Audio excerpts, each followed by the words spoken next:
cuando cumplan funciones administrativas. A todos ellos se les da el nombre de autoridades públicas. Eso dice el artículo segundo del CEPAC. Entonces, ¿quién es el que manifiesta la voluntad de la autoridad pública? Pues ya saben quiénes son autoridades públicas.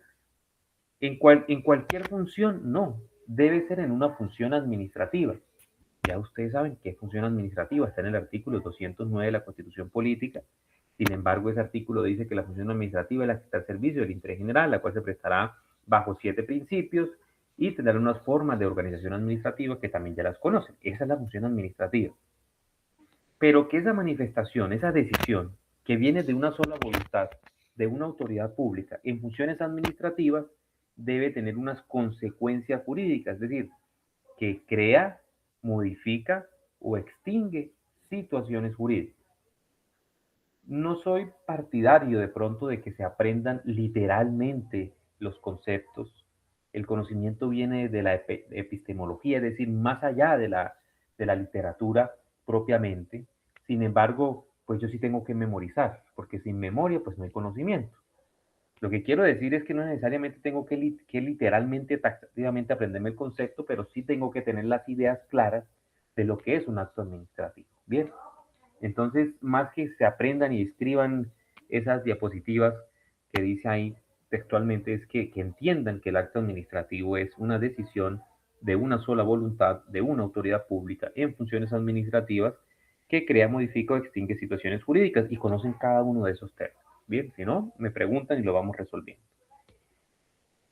Entonces, una vez teniendo claro que el acto administrativo es esta manifestación, hay que señalar también, y lo vamos a ver más adelante también, que la administración pública no solamente se manifiesta mediante actos administrativos, sino que también tiene otra forma de manifestar. ¿Cuáles son esas otras formas de manifestarse? Pues bueno, las autoridades públicas también se manifiestan mediante contratos estatales, se manifiestan mediante operaciones administrativas, se manifiestan mediante hechos administrativos o se manifiestan mediante omisiones administrativas. Bien, esto para hacer claridad que la única forma de actuar de la administración no son los actos administrativos, sin embargo, esta es la principal. ¿Por qué el acto administrativo produce efectos jurídicos? Bueno, el acto administrativo debe producir efectos jurídicos porque debe tener un fin, debe tener una resolución, es decir, debe cambiar la realidad jurídica de lo que se está resolviendo. Me explico. Si, por ejemplo, ustedes presentan una petición a la gobernación solicitando copias de los estudios previos de la redoma que se piensa hacer aquí en Ocaña, en el barrio Los Seguros, y la gobernación le responde, mire, accedo a su petición y de, le envío copia de los estudios previos, ¿bien? Le envío una copia de los estudios previos. O, por ejemplo, un agente de tránsito les hace una orden de comparendo. ¿Han visto las órdenes de comparendo? Unas tirillas largas. O, por ejemplo, ustedes presentan una petición a alguna entidad pública para que le reconozcan sus derechos, por ejemplo, como hijos o cónyuges supérstices, para una pensión de sobreviviente del causante, es decir, alguien que falleció y tenía derecho a una pensión. ¿Bien? Tres escenarios. El primero, una respuesta, una respuesta de cualquier autoridad pública que me diga, toma las copias, ¿será que esa respuesta es un acto administrativo? La respuesta es que, bueno, si me dan una simple respuesta diciendo que le entrego copia de los documentos, esa respuesta no es un acto administrativo. ¿Por qué? Porque no tiene consecuencias jurídicas, porque no se está modificando la realidad jurídica y no se está resolviendo nada. Sencillamente estoy dando unas copias de un documento que ya tengo. ¿Bien? Pero por si el contrario, me hacen una orden de comparendo de tránsito. Les pregunto, ¿será que una orden de comparendo de tránsito es un acto administrativo? ¿Qué piensan ustedes? A ver si están ahí conectados y están atentos. O están desatentos. O no responden o no saben. Una orden de comparendo no es un acto administrativo porque el acto administrativo es el que impone la multa después del comparendo. El comparendo es una orden de comparecer. Tienen 5 días para pagar el comparendo con el 50% o para pedir una audiencia. Y si no piden la audiencia, pues sencillamente se emite una resolución que sanciona ese comparendo con multa, bueno, con la sanción que corresponde. ¿Bien? Pero, por ejemplo, si una entidad pública le da una respuesta sobre una petición que les dice, no le reconozco la pensión de sobreviviente, ¿será que esa respuesta es un acto administrativo? Pues claro que sí. Esa respuesta es un acto administrativo, así sea en una sola hoja, porque esa respuesta le está creando una situación jurídica, es decir, están solicitando la resolución de alguna situación y la entidad pública les está resolviendo diciéndole que no se le reconoce ese derecho. Como consecuencia, esa respuesta es un acto administrativo. ¿Bien? Entonces, ¿cómo así que tenga consecuencias jurídicas? Pues que cambie las realidades, modifique o extinga las situaciones jurídicas, es decir, que resuelva la situación jurídica que estoy planteando. Porque sencillamente es una respuesta de copias o sencillamente es una orden de comparecer, pues eso no es un acto administrativo. Pero si ya tiene consecuencias jurídicas, pues entonces sí será un acto administrativo, además de cumplir con los otros conceptos de la definición. Y por último, para ver si me hice entender, ¿será que eh, ¿será que cuando ustedes se gradúen próximamente, la pregunta es, ¿será que el diploma es un acto administrativo? Yo creo que sí, profe. Julián Camilo dice que sí. Bueno, entonces, No, profe, el diploma no. Yo sé que el oh, acto administrativo es el acta de grado, ¿no?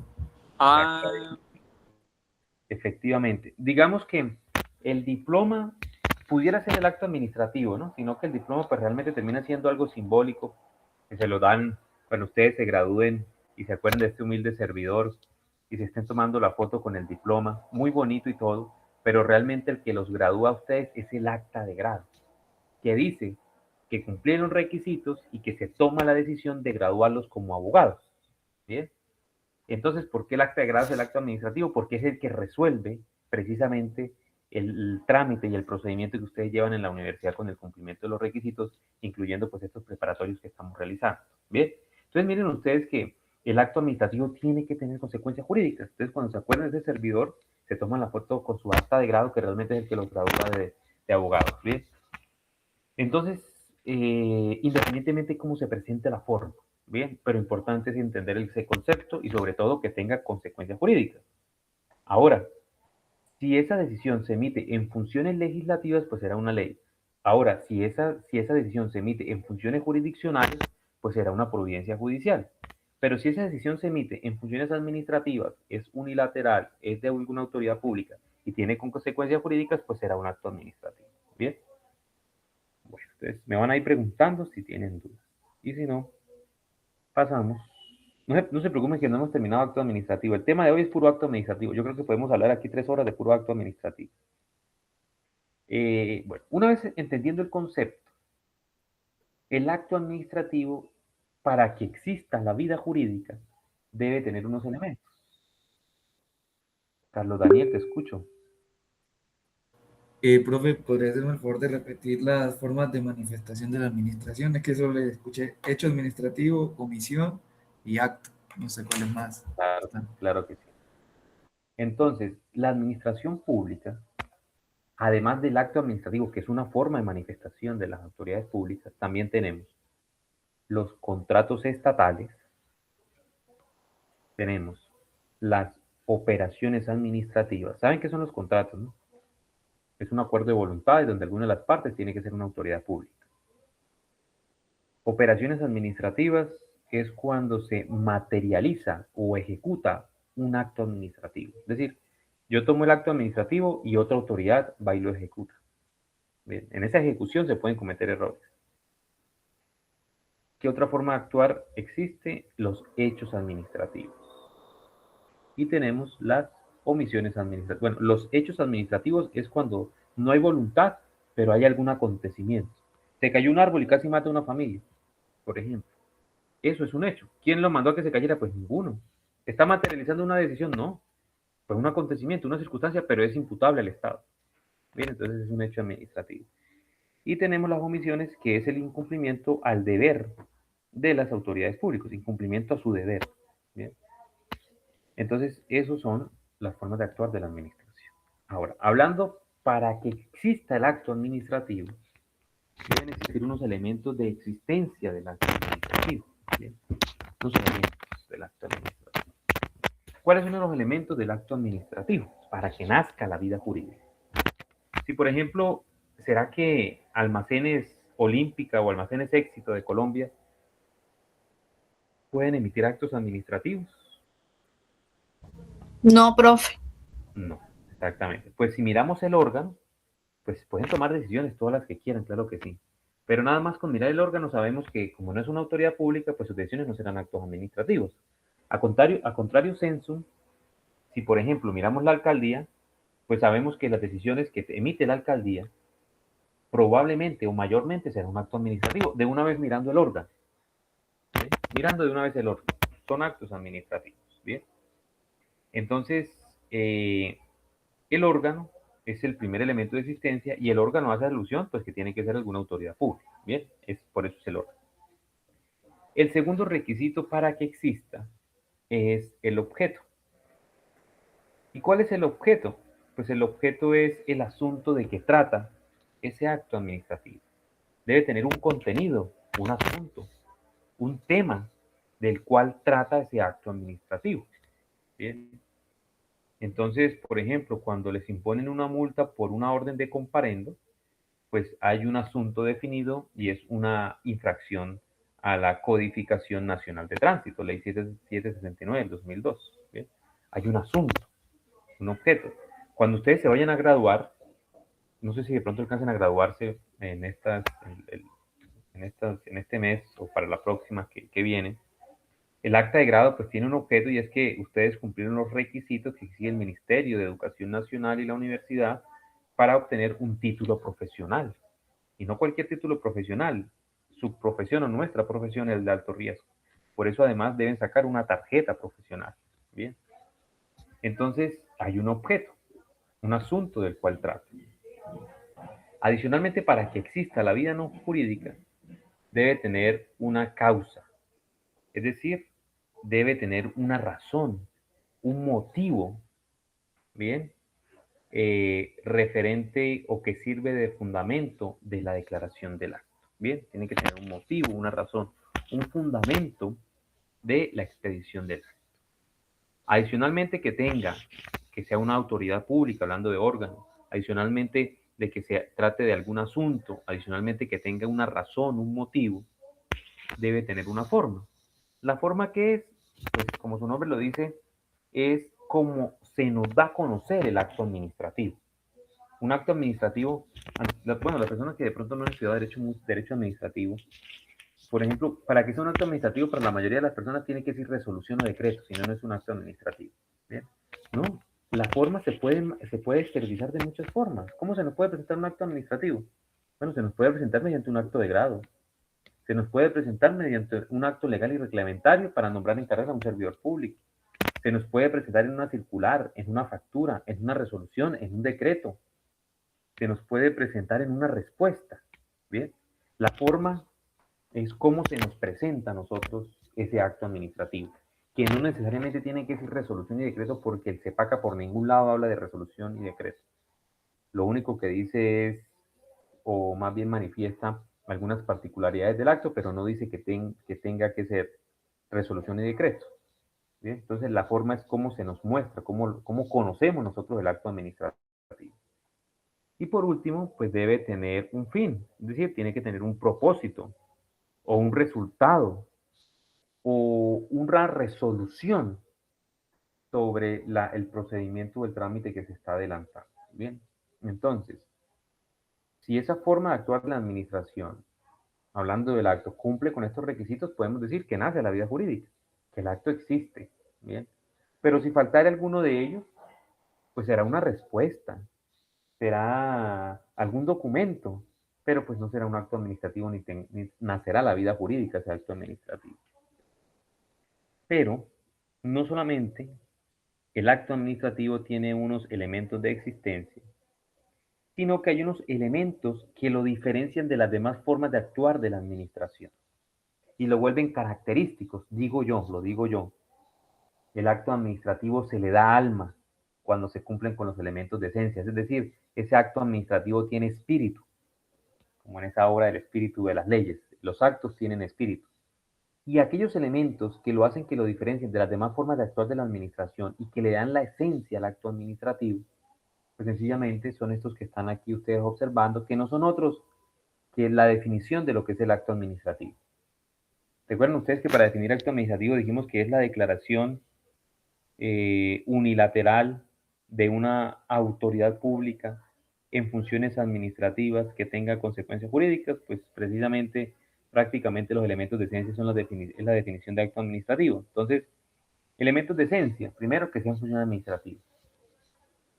Yo les pregunto, ¿será que la rama judicial excepcionalmente o el Congreso de la República que cumple función legislativa y función jurisdiccional respectivamente, será que ellos pueden en algunas circunstancias emitir actos administrativos? Les pregunto.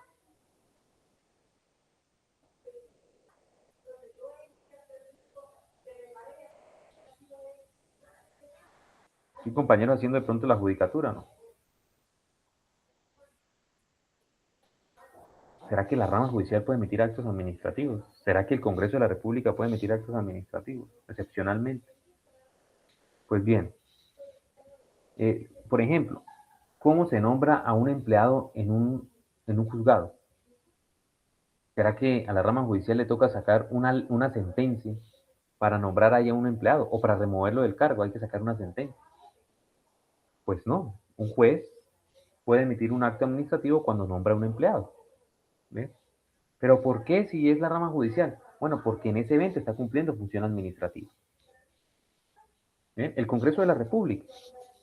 El Congreso de la República para nombrar a su secretario general. ¿Será que tiene que sacar una ley para nombrar a su secretario general? Pues no, saca un acto administrativo. ¿Pero por qué si es el Congreso? Bueno, porque es que para nombrar un secretario no hay que sacar una ley, se hace en función administrativa.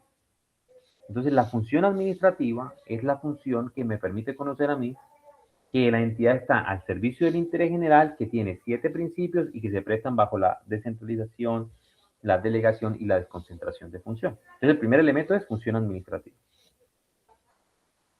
El segundo elemento, que sea unilateral, que provenga de una sola voluntad, de un solo querer. Porque si es bilateral, pues pudiéramos hablar de un contrato estatal o de otra cosa, de una conciliación. Pero como estamos hablando de una decisión unilateral, es decir, que proviene de una sola persona, que es el segundo elemento, unilateral. El tercer elemento, para que tenga espíritu o tenga esencia y se diferencie de las demás formas de actuar de la administración, debe existir una declaración, es decir, una expresión o exteriorización de las ideas, conceptos, conclusiones o el resuelto. Tiene que haber una declaración, ¿bien? Tiene que haber una exteriorización, tiene que haber un concepto, unas ideas. Esa es la declaración. Y por último, pues que ese acto tenga efectos jurídicos, es decir, que resuelva algo, que modifique las realidades jurídicas, ¿bien? Para que pueda entonces ese acto administrativo tener su esencia. Entonces, tenemos los elementos de existencia y tenemos los elementos de esencia. Ahora, el acto administrativo existe, tiene su esencia, pero el acto administrativo tiene que estar blindado. ¿Cómo así que tiene que estar blindado? Es decir, tiene que estar conforme, o más bien, tiene que estar contrapuesto a las causales de nulidad de los actos administrativos. Si ustedes revisan, el CEPACA en el artículo 137 nos habla de la simple nulidad de los actos administrativos de carácter general y dice que también excepcionalmente podrá pedirse la nulidad de actos de carácter particular. Y dice que las nulidades de los actos se conciben mediante unas causales. Bien, entonces esas causales, si se evidencian, pues darán lugar a la nulidad del acto. Entonces, para que esas causales de nulidad del acto no se actualicen ni se evidencien, se debe cumplir lo contrapuesto. ¿Me explico? Me explico. tenemos unos elementos de validez, ¿cierto? Que es lo contrapuesto a las causales de ilegalidad. Esas causales de legalidad están en el artículo 137 del CEPAC. Y esas causales de ilegalidad del acto tenemos la violación en las normas que debería fundarse. Entonces, el contrapuesto es que esté conforme a la Constitución política. La otra, con violación a la ley, pues que tenga una legalidad sustancial, es decir, que esté conforme a la ley, ¿cierto? El elemento de validez es lo contrapuesto, vuelvo y repito, a los causales de ilegalidad que están en el artículo 137 y que si se evidencia alguna de estas causales, el acto se deberá decretar nulo. Ejemplo, ¿por qué se decretó la suspensión y la confirmación del decreto que aumentaba el salario mínimo vital? ¿Por qué se suspendió? ¿Qué dijo el Consejo de Estado? ¿Cuál fue la razón? Pues la razón fue una falta de motivación sobre la expedición de ese decreto. ¿Bien? ¿Por qué una falta o una falsa motivación? Porque en ese decreto, según el Consejo de Estado, ¿no?, dice que no se tuvieron en cuenta alguna información técnica que permitía hacer un estudio sobre la economía del país para identificar cuál era el fundamento para aumentar el salario mínimo bajo esas circunstancias. Bien, entonces, eh, entonces los elementos de validez es el que nos permite blindar el acto administrativo sobre las causales de legalidad, que ya las vamos a mencionar, que están en el artículo 137 del CEPAC. Entonces, ¿cuáles son los elementos de validez? Que esté conforme a la Constitución política, obviamente. ¿Qué tal un acto en contra de la Constitución política? Pues, además de ser inconstitucional y hay un medio de control para eso nada más, pues es un acto que no es válido. ¿Por qué? Pues raya con la legalidad. Ahora, el otro elemento para que sea válido y esté blindado, bueno, puede que esté conforme a la Constitución, pero está contrario a la ley, o existe una mala interpretación de la ley, o es violatorio a la ley. Entonces, pues será entonces una causal de ilegalidad, pero para que esté blindado, pues tiene que estar conforme a la legalidad sustancial, es decir, tiene que estar conforme al derecho sustancial colombiano, ¿bien? Para que esté blindado. El otro elemento de validez, el otro, el otro elemento de validez, el otro, el otro elemento de validez es que esté conforme a la competencia. ¿Cómo así? Pues que el órgano que emitió el acto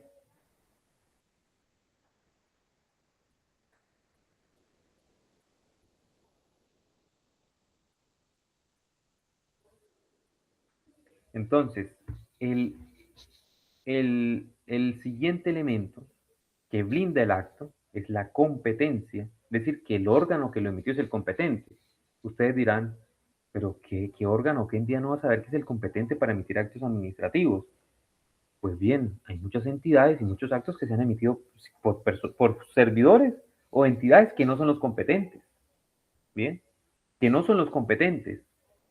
Yo no sé si ustedes recuerdan aquí en Ocaña, o en muchos municipios pasaba que aquí en Ocaña se firmaba un convenio con los agentes de tránsito de la policía para que fueran operadores de tránsito dentro del sector urbano. Si ustedes recuerdan que la gente decía, no hay convenio.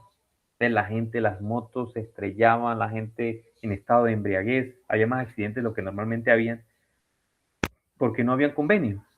Pero imaginen ustedes que en alguna de esas ocasiones, de pronto, algo hipotético, no hipotético no, porque pasó, el agente de tránsito ya había vencido el convenio e hizo un comparendo al día siguiente de haber vencido el convenio. Tal vez no le habían avisado que había vencido el convenio.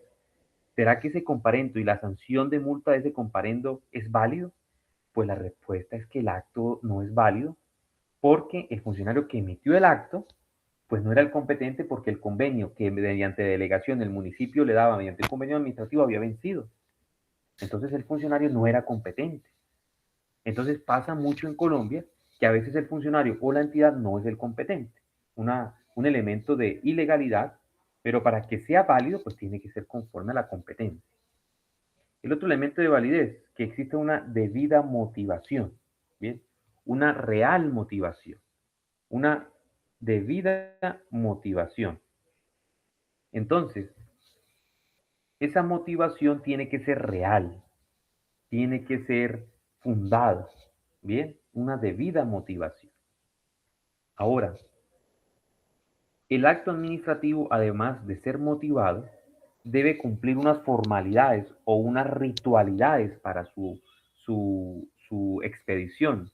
Es decir, ese acto no se puede expedir de manera irregular o violatorio al procedimiento, porque si es violatorio el procedimiento, pues es una causal de ilegalidad. Pero para que eso no pase, pues tengo que cumplir las formalidades o las ritualidades o el procedimiento para su expedición. Entonces hablamos que el acto es válido cuando cumple las formalidades, el siguiente elemento de validez. Y por último, pues el fin que tiene ese acto debe ser un fin legítimo. Debe ser un fin que satisfaga el interés general. No va a ser un fin particular, ni que sea un fin caprichoso. Para ponerles un ejemplo, a veces ustedes dirán, no, pero es que todos los actos tienen un fin legítimo. Pues hay a veces situaciones donde se sancionan a personas sencillamente porque hay un interés de que esa persona quede inhabilitada o quede destituida de pronto para ejercer otras actividades. Entonces hay muchos actos que no tienen un fin legítimo, que tienen un fin oscuro. Y si eso sucede, pues entonces estaríamos ante un elemento de ilegalidad. Pero para que eso no pase, pues el acto administrativo tiene que tener un fin legítimo. Entonces, ¿cuáles son los elementos de validez del acto para que el acto esté blindado? Y si me lo demandan, no esté bajo las causales de nulidad del acto, pues conforme a la Constitución, conforme a la ley, sea emitido por el competente, tenga una debida motivación, sea expedido con la formalidad o el procedimiento que corresponda y tenga un fin legítimo. Ahora, ¿cuáles son las causales de ilegalidad del acto? ¿Cuáles son entonces, cuáles son entonces las causales de legalidad? Pues las causales de legalidad están en el artículo 137. Bueno, si se quieren aprender todo el artículo 137, perfecto. Pero si no, pues yo les traté de resumir las causales de ilegalidad del acto administrativo. ¿Cuáles son esas causales de ilegalidad? Entonces dice aquí que las causales de ilegalidad son las siguientes. Las causales de ilegalidad son violación de las normas que debía fundarse, violación a la ley, o si quieren decir en la primera, contrario a la Constitución, o violación a las normas de la Constitución, o contrario a la ley, está perfecto. Falta de competencia, una falsa motivación. Bueno, ahí sí me fue falsa o falta de motivación. Puede ser falsa o puede ser falta de motivación también del acto, ¿bien? Y puede ser nulo, falsa o falta de motivación.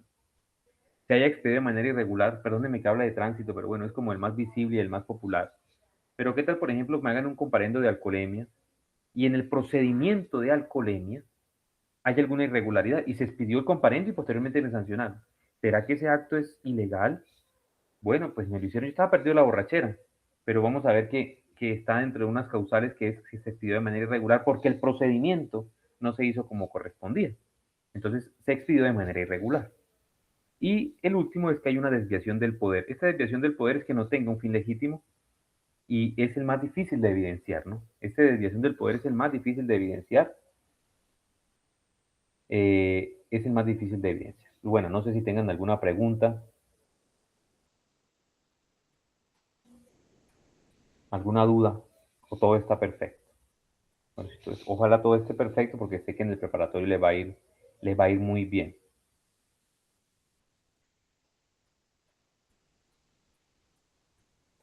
¿Ninguna pregunta? Bueno. Entonces, pasemos entonces ahora a al siguiente tema, que son los elementos de eficacia del acto administrativo. Bien, los elementos de eficacia del acto administrativo. Elementos de eficacia del acto administrativo. Bien. Entonces, ¿cuáles son los elementos de eficacia? Pasa lo siguiente. El acto existe. El acto se diferencia de las demás formas de actuar mediante los elementos de esencia. El acto está blindado porque tiene los elementos de validez, o por el contrario, no está blindado porque incumple los elementos de validez y actualiza los elementos de ilegalidad. Hasta ahí vamos bien, pero ¿será que el acto es obligatorio? Pues bien, el acto no es obligatorio y por tanto no se podrá exigir hasta que no se dé a conocer. Bien, hasta que no se dé a conocer. ¿Cómo se da a conocer o cómo se dan a conocer los actos administrativos? Entonces, eso que se da a conocer es cuando hablamos del elemento de eficacia, es decir, cuándo tiene efectos, cuánto es oponible, cuándo es obligatorio el acto administrativo, pues cuando se cumplen los elementos de eficacia. ¿Cómo se cumplen los elementos de eficacia? Pues mediante la comunicación, o más bien dándolo a conocer al destinatario del acto administrativo. Porque el acto administrativo per se no es obligatorio. Porque ¿cómo hago yo para conocer una prohibición de consumo de bebidas alcohólicas si el acto administrativo llegó hasta las causales de validez del acto, pero no se dio a conocer? O sea, por sí mismo no es obligatorio. Para que se vuelva obligatorio, pues debe cumplir unos elementos de eficacia. ¿Cómo se cumplen los elementos de eficacia? Pues entonces aquí empezamos a estudiar los tipos de acto administrativo que ahorita volvemos y los revisamos. Entonces, ¿cómo se dan a conocer esos actos? Bueno, de una vez, esto nos lleva entonces a hablar de algo sobre la eficacia, pero de una vez, si quieren, vayan anotando ahí como en un cuadro aparte, ¿no? Como en el computador ahí en otra pestaña, pongan clasificación de los actos administrativos y ya el código nos va a nosotros diciendo cuál es esa clasificación. El código no tiene un artículo que diga los actos administrativos se clasifican en tal, no. Sencillamente que a lo largo del estudio del CEPACA nos va mencionando las clases de actos administrativos. Bien. Entonces, ahí en otra pestaña de sus apuntes pongan actos administrativos generales, que son los que no identifican o no determinan al sujeto. Y tenemos los actos administrativos particulares, que son los que determinan al sujeto. Bien. Entonces, los actos administrativos de contenido general, por ejemplo, un toque de queda, por ejemplo, una circular general, por ejemplo, la prohibición de sacar las motocicletas después de las 5 de la tarde o 10 de la noche, por ejemplo, ley seca cuando hay elecciones. No dice Pepito ni Juanito, dice para todos, ¿cierto? Pero hay actos administrativos de contenido particular que son los que determinan al sujeto. Por ejemplo, su acta de grado, cuando ya casi se vayan a graduar, pues es un acto de contenido particular porque determina quién es el destinatario. Bien. Entonces, esa clasificación le llamamos. Hay más clasificaciones, por eso le digo, saquen ese cuadrito ya aparte. Entonces, dice el CEPACA, en el artículo 65, que los actos administrativos de contenido general, para que cumplan el elemento de eficacia, deben cumplir la publicidad, es decir, deben publicarse los actos administrativos. Bien, deben publicarse los actos administrativos de contenido general para que se vuelvan obligatorios. Bien, para que se vuelvan obligatorios, deben publicarse. ¿Cómo así que publicarse? Bueno, pues debe hacerse una publicación masiva, dársela a conocer a todo el mundo sobre ese acto administrativo. Pero ¿cómo se hace la publicidad de los actos administrativos? ¿Mediante qué forma se puede publicar? Lo dice el artículo 65 bueno, el artículo 65. Entonces la publicación se puede hacer mediante inserción de volantes, mediante los medios de comunicación masivos, radio, televisión, redes sociales. Se puede hacer por bando. Bando es un tambor que se puede sacar a la plaza pública de los municipios donde hay medios de comunicación y el secretario pues lee cuál es la decisión o el acto administrativo, pero se vuelve obligatorio que se publique en las páginas electrónicas oficiales de las autoridades públicas. Bien, el acto administrativo se debe publicar, bien, para que sea obligatorio y cumpla el elemento de la eficacia. Ahora, no es un acto particular, es un acto de carácter particular y concreto, es decir, determina cuál es el sujeto. Si determina cuál es el sujeto, si determina cuál es el sujeto, entonces la notificación se debe realizar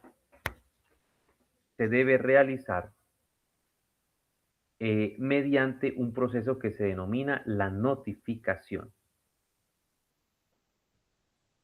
Mediante la notificación. ¿Qué es la notificación? Dale un minutico aquí, qué pena con ustedes.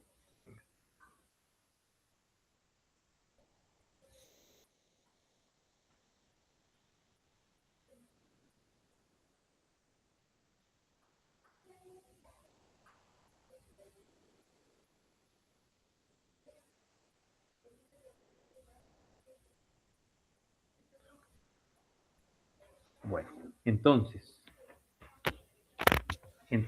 ¿cómo es la notificación? Bueno, pues la notificación es que yo no voy a ponerme a publicar, ¿cierto? Cuando ustedes se gradúen, pues la universidad no va a publicar, bueno, las foticos y lo demás, pues ya es algo más simbólico, más protocolo, pero pues la universidad no va a hacer una publicación de los actos, porque pues solamente interesa a quien está destinado a ese acto administrativo.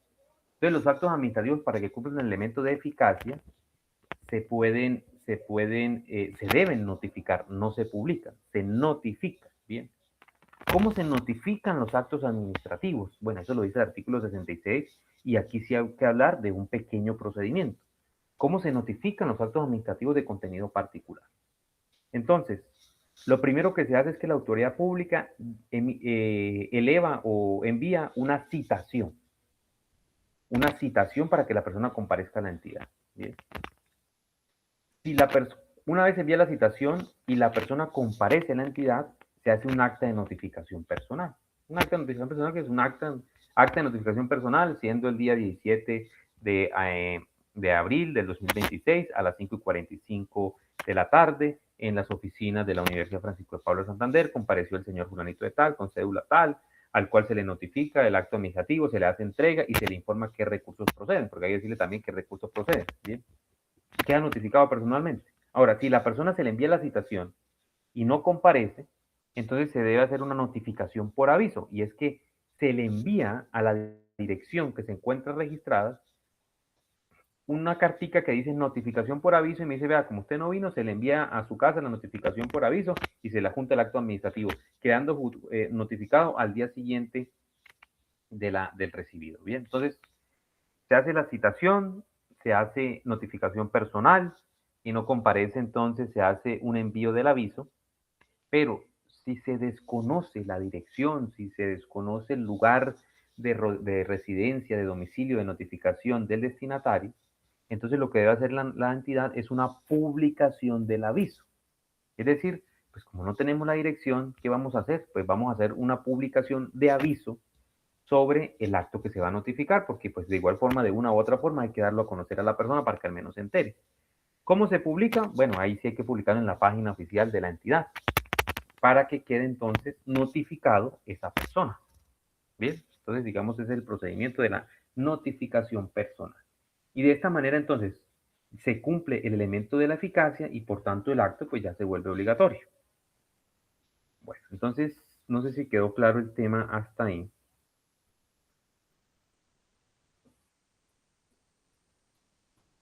¿No? Bueno, perfecto. Entonces, una vez estudiado los elementos de los actos administrativos, vamos a hablar ahora de los atributos del acto administrativo. Pues los atributos no es otra cosa que lo que dice el CEPACA sobre los actos administrativos puntualmente, ¿no? Sino que se llaman atributos del acto, pero pues realmente son, eh, eh, son como lo que dice puntualmente el CEPACA sobre el acto administrativo. Bien, entonces, se denominan atributos del acto. Vamos a empezar con el primer atributo del acto. Artículo 88 de la Ley 1437 del 2011, subrogada por la Ley 1755 del 2015 y modificada por la Ley 2080 del 2021. Bien, el artículo 28 nos habla de la primera presupuesto o atributo del acto administrativo que se llama la presunción de legalidad del acto administrativo. ¿Qué quiere decir esa presunción de legalidad? Pues miren, el CEPACA, el derecho administrativo, dice que todos los actos se presumen legales mientras no hayan sido anulados por la jurisdicción de lo contencioso administrativo o no hayan sido suspendidos. Bien. Entonces, ¿por qué se presumen legales o qué es la presunción de legalidad? Pues bueno, si hay un acto administrativo ya expedido con todos los requisitos y elementos que acabamos de mencionar, se presume que es legal. Bien. El decreto del salario mínimo. El decreto del salario mínimo en el mes de febrero fue legal. Pues el decreto del salario mínimo en febrero fue legal. Se tenía que pagar y liquidar con el salario mínimo del aumento del 23.7%. ¿Sí? Era legal. Pero ¿cuándo se dejó de aplicar o cuándo sus efectos se dejan de aplicar? Bueno, se dejaron de aplicar cuando alguien demandó y solamente el contencioso administrativo es el que puede suspender o anular el acto administrativo. Pero mientras tanto, el acto es legal, pero es una presunción de legalidad. ¿Bien? Entonces yo no puedo alegar, no es que ese acto administrativo es ilegal, que ese acto administrativo, no es que me echaron del trabajo y trabajaba yo en una entidad pública y ese acto es ilegal. Pues sí, yo puedo decir que es muy ilegal, pero tengo que cumplirlo porque se presume que es legal hasta tanto, hasta tanto, hasta tanto, hasta tanto pues se puedan cumplir o demandar ese acto administrativo. Mientras tanto se presume que es legal. Bien.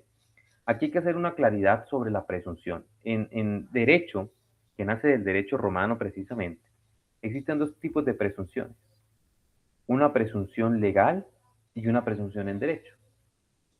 La presunción legal es la presunción que admite prueba en contrario, que es la que trae, por ejemplo, el artículo 29 de la Constitución Política que habla del debido proceso y la presunción de inocencia. ¿Cierto? Todo el mundo se presume inocente. ¿Hasta cuándo? Hasta que haya una prueba que demuestre lo contrario. Pero en el acto administrativo no hay una presunción de legalidad, hay una presunción en derecho, porque es la norma jurídica la que me dice que se debe probar, perdón, que se debe presumir la legalidad. Bien, no, y esta no admite prueba en contrario. La única forma de que el acto deje de ser legal y que se desvirtúe esa presunción en derecho es que el encargado, en este caso la jurisdicción contenciosa, lo anule o lo suspenda. Pero así yo tengo la prueba de que ese acto es ilegal, pues yo no puedo incumplirlo o desacatarlo o desvirtuar la presunción, sino que se hace ante la jurisdicción contenciosa. Por ejemplo, hablo del decreto del salario mínimo, ¿no? Pues hablo porque es el más conocido. El gobierno nacional emitió un decreto que aumentó el salario mínimo. Bien, ese acto presumió de legalidad hasta febrero o marzo, cuando alguien lo demandó y el Consejo de Estado lo suspendió. Bien, la gente o el que demandó de pronto con prelación tenía las pruebas. Mire, yo tengo las pruebas que ese acto es ilegal porque el fundamento en economía, bueno, no soy economista, pero decía que en temas de economía la reserva y la inflación estaban en tanto y por tanto y el acto administrativo no fue fundamentado de esa forma. Tenía las evidencias de pronto, pero hasta ese momento yo no puedo desacatarlo, tenía que hacerlo. ¿Cuándo se desvirtúa esa presunción? Cuando la jurisdicción lo suspenda o lo anule. Entonces se llama presunción de legalidad de los actos administrativos. Una vez pasada de la presunción, pasamos al artículo 87 y es la firmeza de los actos administrativos. Bien, la firmeza de los actos administrativos. ¿Cómo así que la firmeza de los actos administrativos? Pues bueno, la firmeza lo que me permite a mí es dar el carácter de ejecutorio de los actos administrativos, es decir, que ya se puedan ejecutar, inclusive con la fuerza, para que se cumpla. Bien. Bueno, como en las sentencias, para cobrarse deben quedar en firme, pues los actos administrativos para ejecutarse, inclusive con la fuerza, pues tienen que quedar en firme. Bien, esa es la firmeza del acto administrativo. Por ejemplo, piensen ustedes, si por ejemplo ustedes se ganan una sentencia, en cualquier proceso a favor de ustedes, de su cliente, bien, se gana la sentencia. En primera instancia, ¿será que con la sentencia de primera instancia yo ya pudiera cobrar si era alguna reparación? Pues no, yo tengo que esperar que la sentencia quede en firme, es decir, que pase el tiempo de los recursos o que se presenten los recursos y que se resuelvan para poder ir a cobrar esa sentencia, es decir, tengo que esperar que la sentencia quede en firme. Pues igualmente pasa con los actos administrativos. Los actos administrativos para que cumplan o se cree el carácter ejecutorio, es decir, que se puedan hacer cumplir inclusive con la fuerza, pues deben adquirir firmeza de los actos administrativos. Pero cuando los actos administrativos adquieren firmeza, lo dice el artículo 87. Bueno, entonces los actos administrativos quedarán en firme. Ahí están textualmente las causales del CEPAC. Bien. Pero yo se las voy a tratar de como de resumir. Igual ahí están en el CEPAC si lo quieren, pero se las voy a tratar de decir palabras más sencillas. ¿Cuándo quedan en firme los actos? Bueno, dependiendo del asunto. El primero, cuando contra ellos no proceda recursos. Es decir, contra el acto no procedan recursos. Entonces me notifican el acto y contra ese acto no proceden recursos. Al día siguiente de la notificación del acto ya quedó en firme. ¿Por qué? Porque contra el acto no proceden recursos. Es decir, ya no se puede hacer nada más en sede administrativa. Ya quedó en firme. Bien. Cuando contra el acto no procedan recursos. ¿Cuándo más queda en firme? Bueno, queda en firme cuando yo presenté los recursos y ya me notificaron la resolución de los recursos. Bien, queda en firme el acto administrativo. ¿Por qué? Porque presenté recursos, ya se agotó la segunda instancia y ya me notificaron esa segunda instancia. Entonces, quedan en firme cuando me notifiquen la resolución de los recursos. ¿Cuándo más queda en firme? Bueno, queda en firme cuando se haya pasado el término para presentar los recursos y nadie presentó recursos. Bien, se haya vencido el término para presentar los recursos. Miren ustedes que casi todos son sobre los recursos, ¿no? Si no procede recurso, si me notificaron la resolución de los recursos o cuando se venció el término de los recursos. ¿Cuándo más queda en firme el acto administrativo? Cuando presenté recursos, pero desistí y me aceptaron los recursos. Es decir, yo presenté un recurso y después me arrepiento. Yo puedo desistir de los recursos. Entonces, cuando me aceptan el desistimiento de los recursos, pues también queda en firme el acto administrativo. ¿Por qué? Pues porque estoy diciendo que ya renuncio a la presentación de los recursos y me aceptan eso, entonces en ese momento queda en firme el acto. Y la quinta causal de firmeza del acto es cuando se protocolice el silencio administrativo positivo. ¿Cómo así que se protocoliza el silencio administrativo positivo? Entonces, bueno, ahorita vamos a hablar de los silencios, que son otros presupuestos que hay, pero cuando yo presento una petición y no me dan respuesta a las autoridades públicas, se genera un fenómeno que es los silencios administrativos, ya lo vamos a estudiar. Ese silencio puede ser positivo, es decir, que la respuesta es afirmativa, o puede ser negativo, que la respuesta es que no. Si la respuesta es positiva, yo para dejar constancia de eso tengo que ir a la notaría y sacar escritura pública. Ustedes saben que la escritura pública es la que da la fe pública. Entonces, cuando yo saco esa escritura pública, al día siguiente ya queda en firme el acto ficto presunto. Es decir, que ya queda en firme ese silencio administrativo positivo. Bien, cuando ya protocolizo o saco la escritura de ese silencio administrativo positivo, del cual presenté petición y no me dio respuesta. Entonces, estas son las causales de firmeza, de los actos administrativos. Bien, causales de firmeza de los actos administrativos. ¿Dudas hasta el momento? ¿Ninguna? Bueno, perfecto. Ahora, ese acto administrativo tiene un carácter ejecutorio, es decir, como los títulos ejecutivos que tienen carácter ejecutivo, bueno, los actos administrativos tienen un carácter ejecutorio, que es lo mismo, pero con otra palabra, carácter ejecutorio.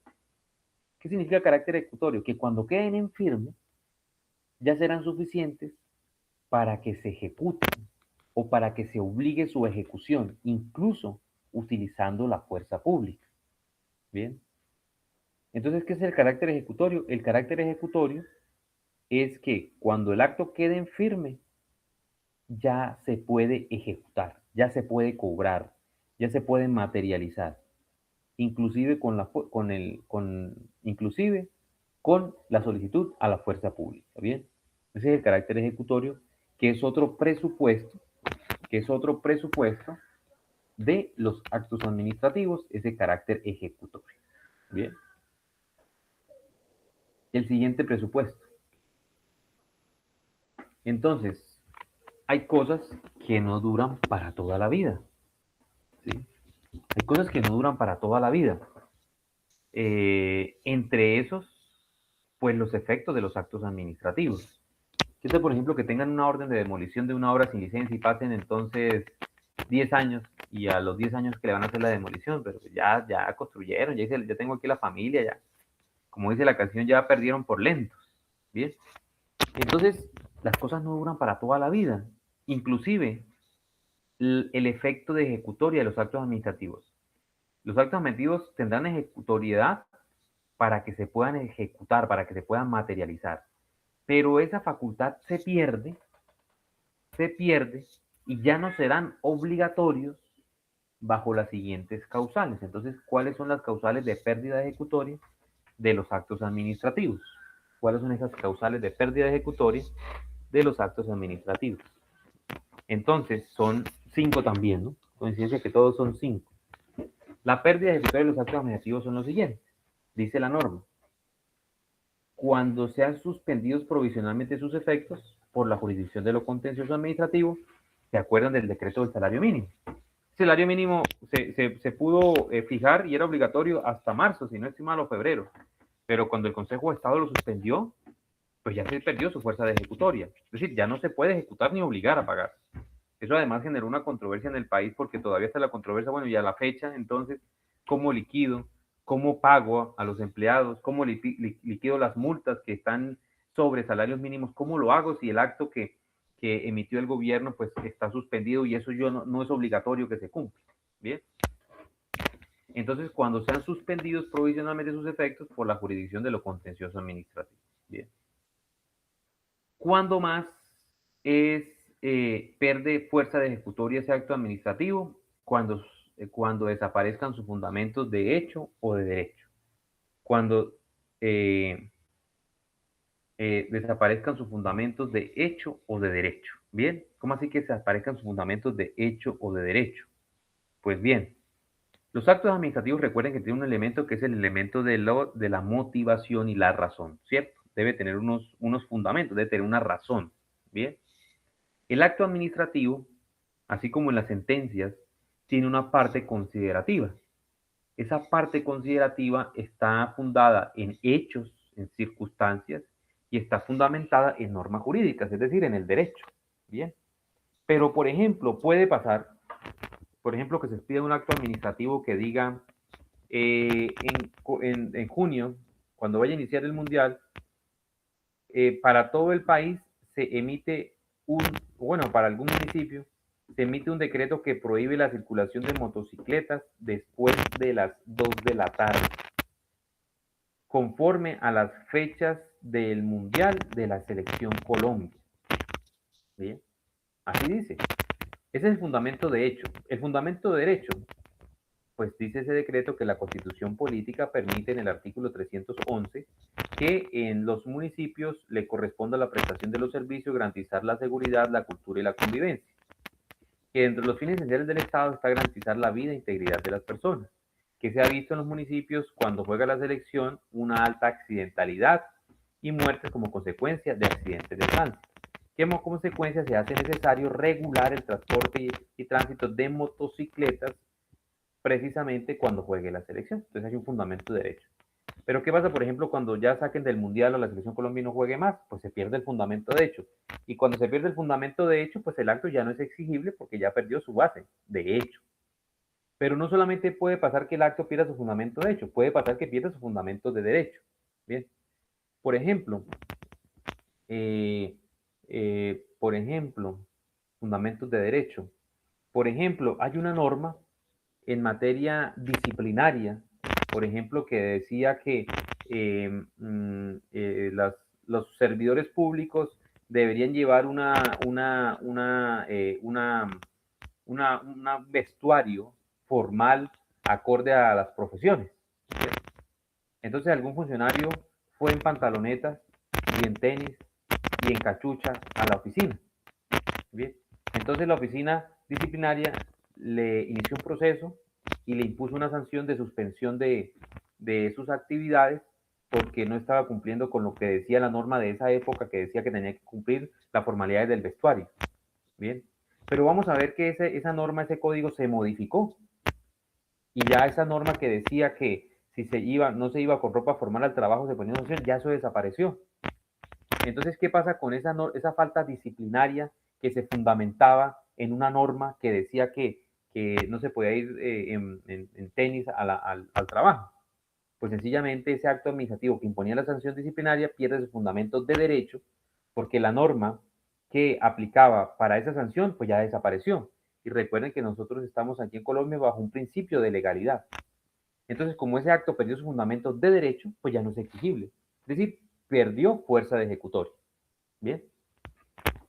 Ahora, no solamente cuando pierda su fundamento de hecho y derecho, sino que cuando al cabo de 5 años el acto esté en firme y la autoridad no haya realizado los actos para ejecutarlo o no haya interrumpido el término para ejecutarlo, pues sencillamente, pues ese acto ya no se puede hacer exigible. Un ejemplo de ellos, por ejemplo, hay municipios que se demoran mucho en cobrar los impuestos prediales, ¿no? Entonces, y hay municipios que cuando lo van a cobrar, entonces van a cobrar 20 años de impuesto predial a una persona, 20 años. Entonces, en ese caso, pues digamos que los actos que se emitieron para realizar los cobros de hace 10 años, pues ya está claro, cumplieron todos los requisitos y formalidades, pero a la fecha perdieron fuerza de ejecutoria, porque la norma dice que para poderlos ejecutar debe ser dentro de 5 años, o al menos interrumpir el término. Sencillamente hicieron un cobro hace 10 años y no volvieron a hacer cobros. Pues, ¿qué pasó? Pues la cartera entonces, desde esos 10 años hacia atrás, pues sencillamente ya no se puede ejecutar. ¿Por qué? Porque perdieron fuerza de ejecutor. Bien, entonces, cuando pasen 5 años sin que la autoridad haya interrumpido ese término, pues sencillamente pierden fuerza de ejecutoria. ¿Cuándo más pierden fuerza de ejecutoria? Pues es obvia, parece sencilla, pero pues ahí la norma lo contempla cuando se cumpla la condición resolutoria, es decir, pues cuando se resuelva o se cumpla lo que decía el acto administrativo.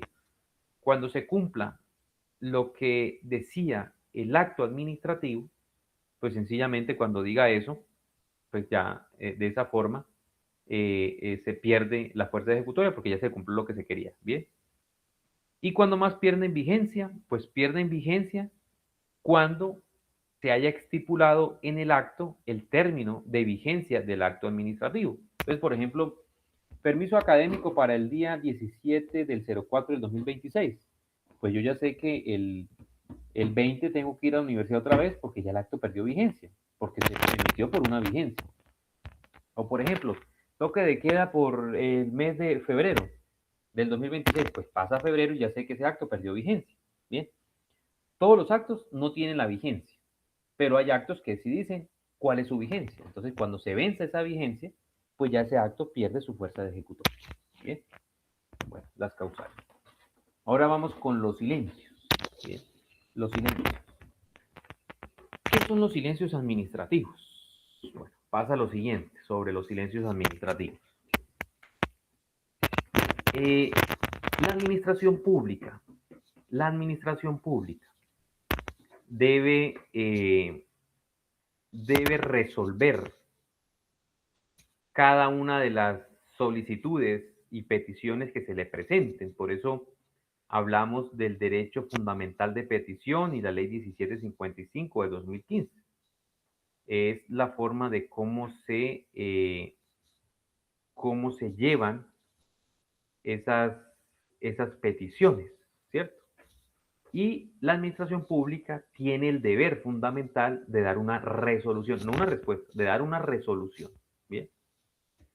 Sin embargo, se debe entender que las entidades públicas no tienen el término indefinido para dar una pronta resolución, sino que el término es definido, como lo vimos en la clase anterior, que dijimos que el término de las peticiones es de 15 días, la regla general, de 10 días para información y documentos, y de 30 días para cuando sean peticiones de consultas, o 10 días si son entre entidades públicas, o de inmediato si se trata de derechos fundamentales o humanos. ¿Bien?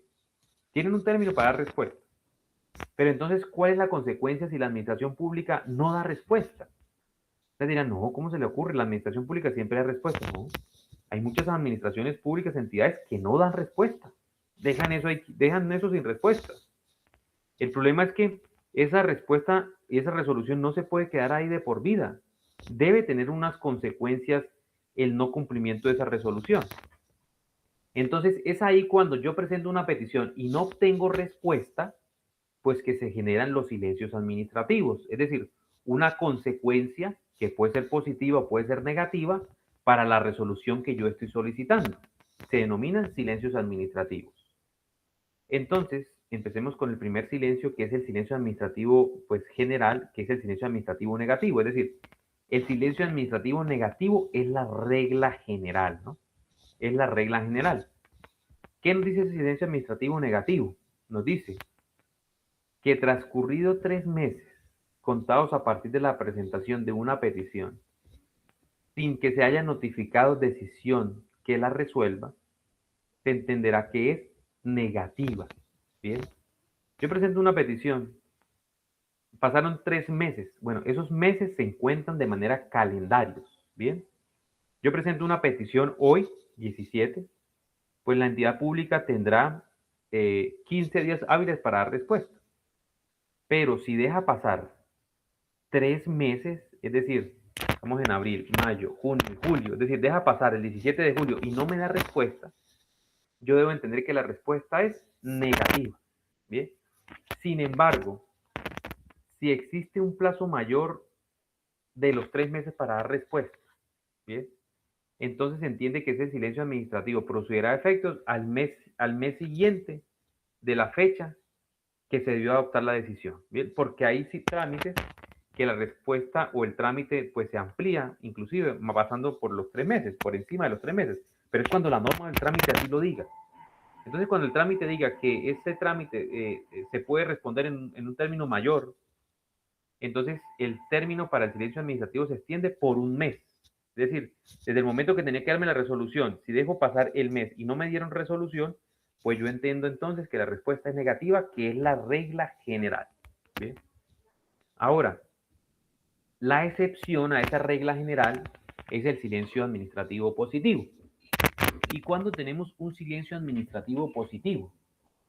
Bueno, pues el silencio administrativo positivo se da solamente, es decir, hacemos una interpretación restrictiva solamente cuando expresamente la norma señale que la no respuesta tiene una consecuencia del silencio administrativo positivo. Vuelvo y repito, el silencio administrativo es cuando expresamente la norma me diga, mire, si usted no da respuesta en este tiempo, la respuesta se entiende que es positiva. ¿Cómo hago yo para dejar en firme ese silencio administrativo?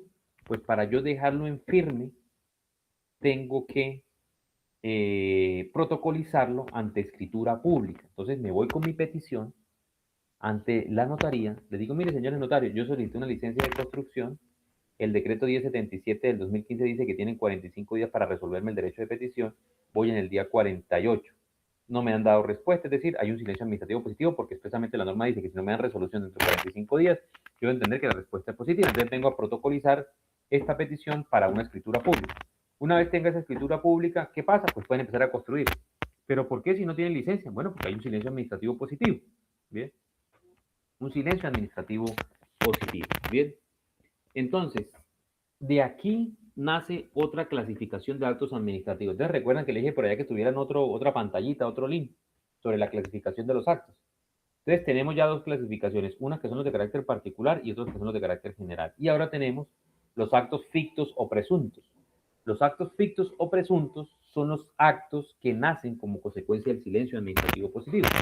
¿Por qué son fictos o presuntos? Pues porque físicamente no existen, pero sí tienen consecuencia jurídica, porque son actos fictos y presuntos. Es decir, que el silencio administrativo positivo, cuando yo empiezo a construir que no me dieron respuesta, pues estoy construyendo bajo un acto administrativo ficto o presunto.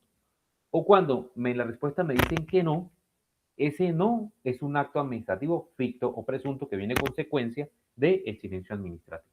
¿Bien? ¿Sí me hice entender los silencios? Bueno, y ya tienen la otra clasificación de actos, ¿no? Actos fictos o presuntos que son consecuencia del silencio administrativo que pueden ser positivos o pueden ser negativos. Ahora, los actos administrativos tienen lo siguiente. Los actos administrativos tienen lo siguiente. Los actos administrativos,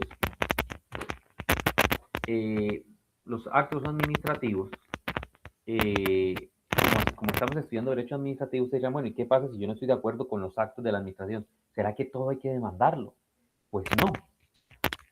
Dentro del derecho administrativo existe una figura que se denomina la vía gubernativa, pero que realmente ahorita se denomina la sede administrativa. Pero bueno, decir vía gubernativa o sede administrativa no está mal. ¿Y qué es la vía gubernativa o la sede administrativa? Pues sencillamente es agotar directamente con la administración una impugnabilidad o presentar inconformidades directamente con la administración, es decir, tener un litigio o una controversia jurídica directamente con la administración. Es decir, no tengo que presentar demandas ni ante un juez, sino que directamente con la administración pública yo puedo discutir el asunto jurídico. A eso es lo que hace alusión la sede administrativa o la vía gubernativa. Bien, pero ¿cómo discuto directamente con la administración? Lo hago mediante la impugnabilidad de los actos. ¿Cómo se pueden impugnar los actos?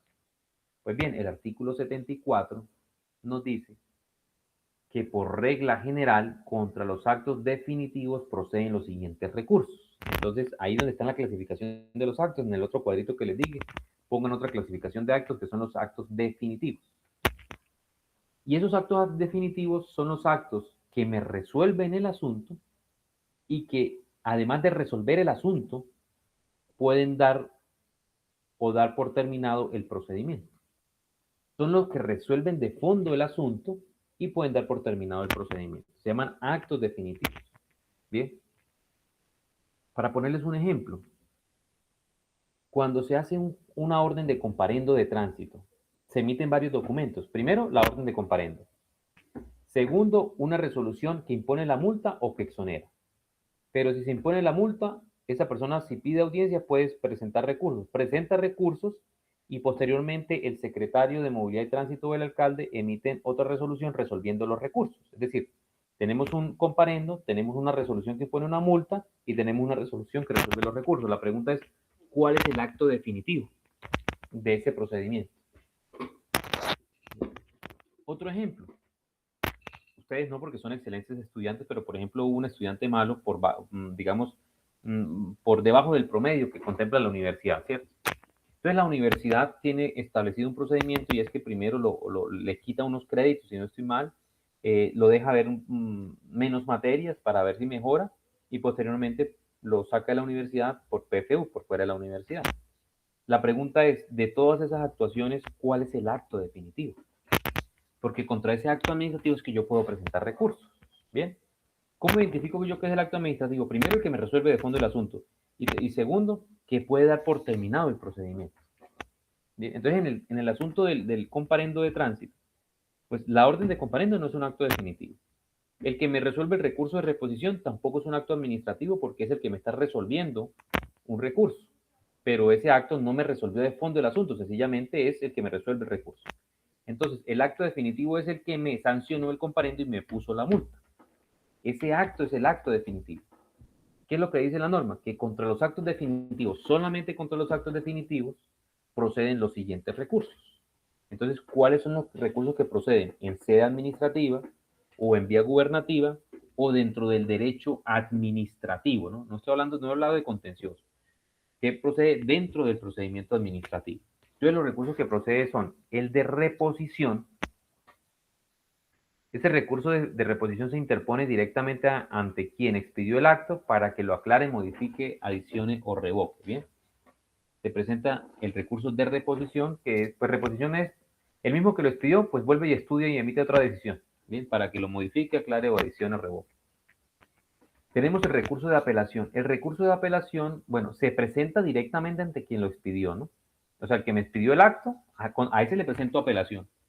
Pero ese debe enviar ese acto al superior para que el superior resuelva si modifica, revoca o adiciona o confirma o aclara el acto administrativo, es decir, la segunda instancia dentro de este procedimiento administrativo. Y tenemos el tercer recurso, que es el recurso de queja. Y el recurso de queja se presenta cuando se rechace la apelación. Esta queja sí se presenta directamente ante el superior. Y como su nombre lo dice, pues es un recurso, pero realmente es una queja. Mire, señor superior, imagínese que yo presenté recurso de apelación. Allá me dijeron que no procedía, entonces le pongo una queja para que sí me lo resuelva. Bien. ¿Cuál es el término para presentar recurso de queja? Bueno, ya hablamos de los términos. Sí.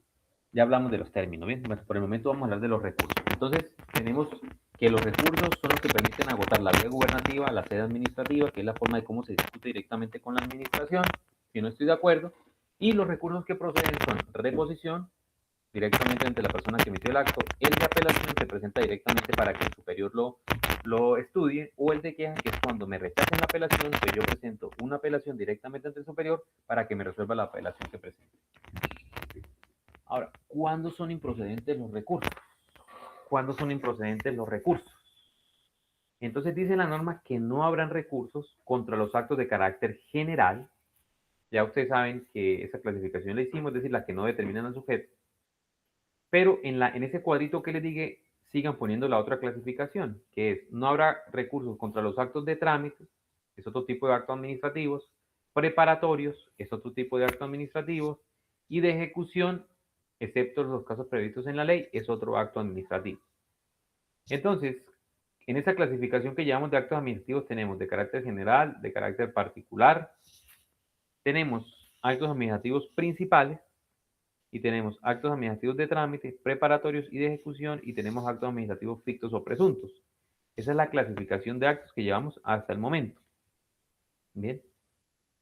Entonces, improcedencia. ¿Cuándo es improcedente el recurso? Cuando se presente contra actos de carácter general, es decir, no determinan al sujeto.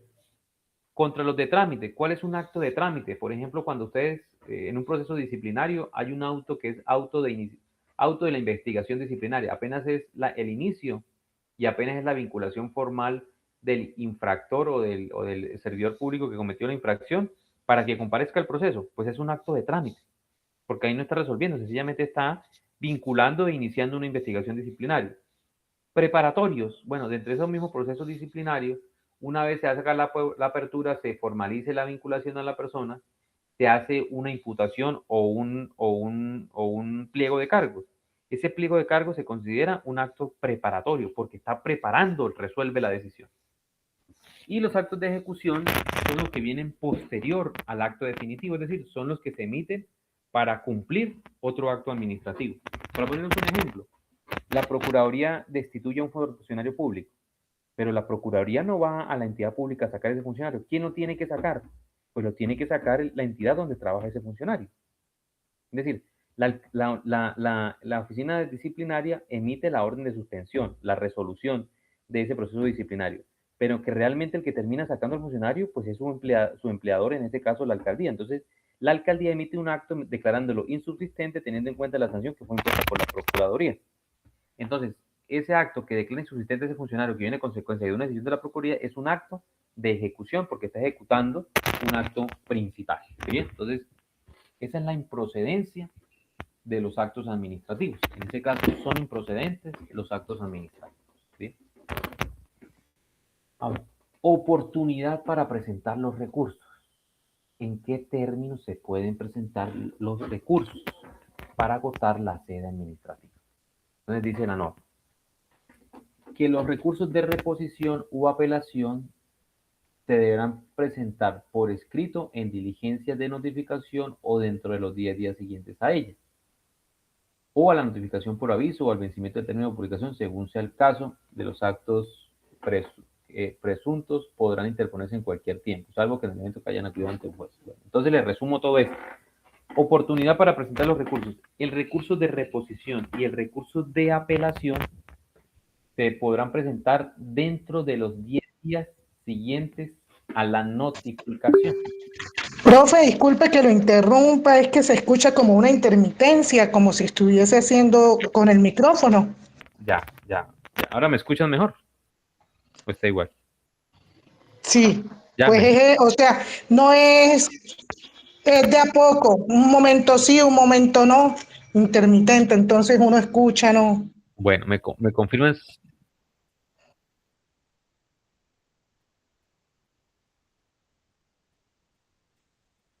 Ya, pero bueno, voy a mirar, voy a acomodármelo aquí mejor. A ver, por aquí. Bueno, ahí me escuchan mejor, ¿sí? Bueno, si no me van avisando, no pasa nada, vamos aclarando y diciendo nuevamente. Entonces, oportunidad para presentar los recursos. Entonces, los recursos se pueden presentar el de reposición y el de apelación. No quiere decir que 10 días para cada uno, no. De una vez, ¿bien? De una vez. Existen 10 días para presentar, si quieren reposición solo, si quieren apelación o si quieren los dos. Existen 10 días para presentar los recursos siguientes a la notificación. Bueno, puede ser una notificación personal o por aviso, ¿bien? O una publicación. Bueno, si la persona no se conoce cuál es su dirección. Entonces, se puede presentar los recursos de reposición y apelación 10 días para presentarlos. Y el recurso de queja se puede presentar dentro de los 5 días siguientes al rechazo de la apelación. Bueno, aquí no puse el de queja, pero el de queja son 5 días después que me notifiquen el rechazo de la apelación. Bien, entonces término, oportunidad, reposición, apelación 10 días y el de queja 5 días, cuando me rechacen la apelación este último. Bien, esa es la oportunidad para presentar los recursos. Bueno, entonces terminamos recursos. Ahora pasa lo siguiente. Pasa que existe una figura que permite que las autoridades públicas revoquen directamente sus actos, ¿sí? Es decir, yo emito un acto como autoridad pública, pero yo mismo puedo revocar ese acto. Esa revocatoria directa no es un recurso, es una figura que se llama revocatoria directa. Esa revocatoria directa puede ser de oficio o a solicitud de parte. Es decir, yo la entidad pública emití el acto y yo en misma entidad pública puedo revocar directamente mi acto.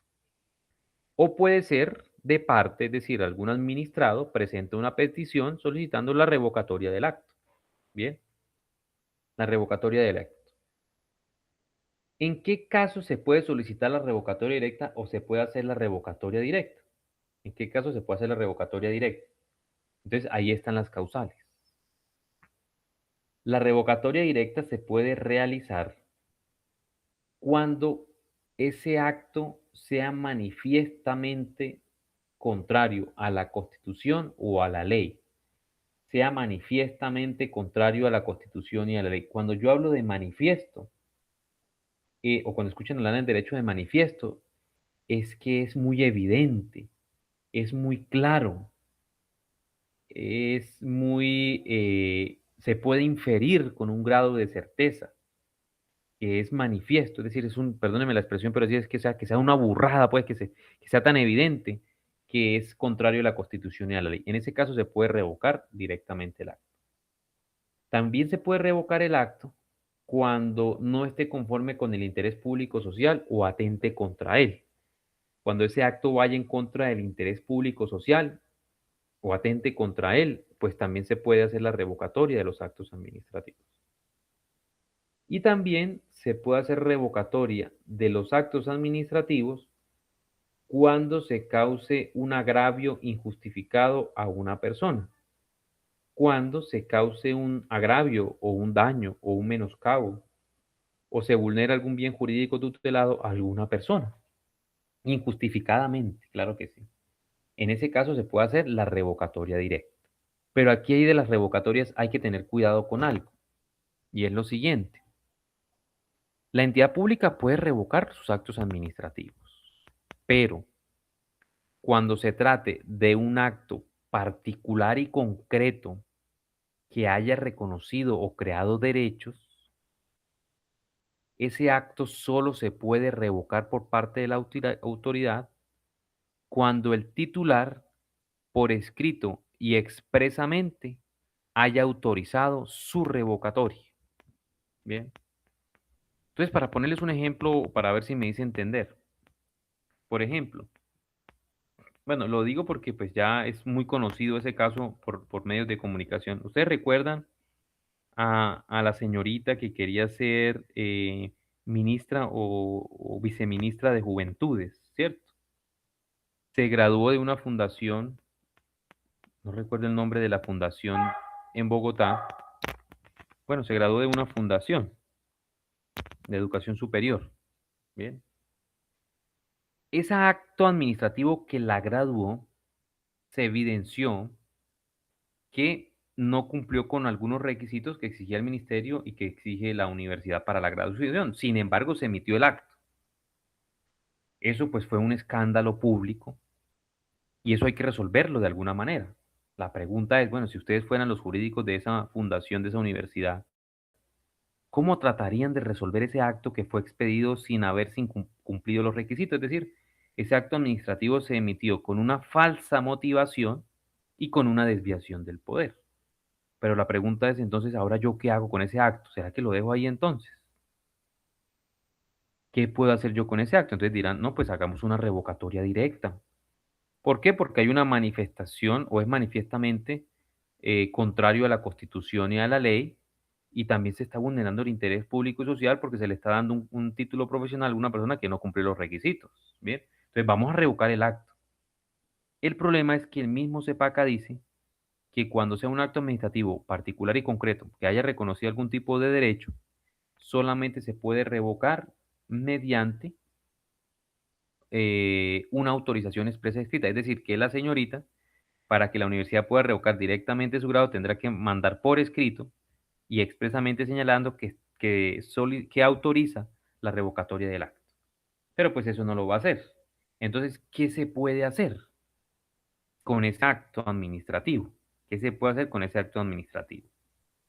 Entonces, es cuando pasamos a la segunda parte del libro de lo contencioso administrativo, que va desde el artículo 103 hasta el último artículo del CEPACA. No recuerdo el último artículo, pero si no estoy mal, vamos a mirarlo acá, es el 360 y algo. Esperen, vamos a mirarlo bien. El 309. Bien. Entonces, esa segunda parte del libro del CEPACA, que va del artículo 103 al 309, es el que nos habla de lo contencioso administrativo. Entonces, ¿qué puedo hacer con ese acto que puse de ejemplo? Pues, recursos no se presentaron, revocatoria directa, pues no va a autorizar expresamente la destinataria.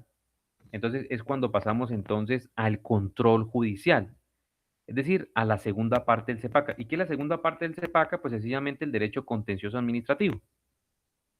¿Qué es el derecho contencioso administrativo? Pues sencillamente es el derecho por medio del cual se hace un control judicial a la forma de actuar de la administración mediante los medios de control. Genéricamente se llaman demandas contra la forma de actuar de la administración, pero técnicamente se llaman medios de control, porque el contencioso administrativo lo que se hace, mire, como no lo puede resolver directamente con la administración, agotando la sede administrativa, presentando las peticiones, presentando los recursos, entonces, ¿qué es lo que me queda?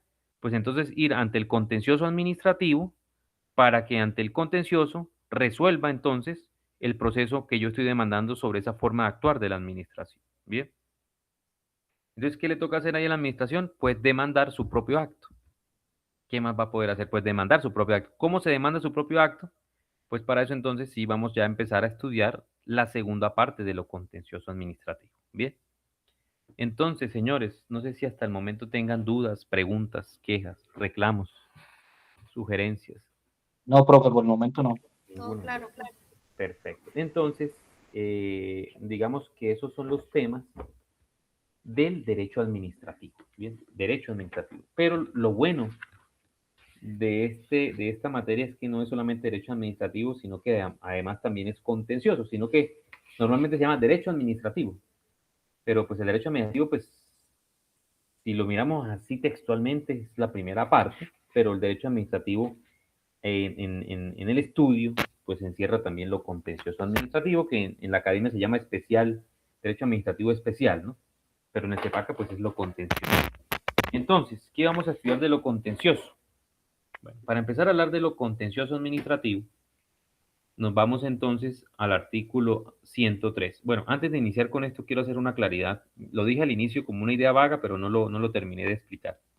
Y hay que tenerlo claro para entender el contencioso administrativo. Una cosa son las autoridades públicas, que son todas las entidades de las ramas del poder público en todos sus niveles y los órganos autónomos independientes y aquellos particulares que presten servicios, funciones administrativas, ¿no? Esas son las autoridades públicas y se les aplica derecho administrativo.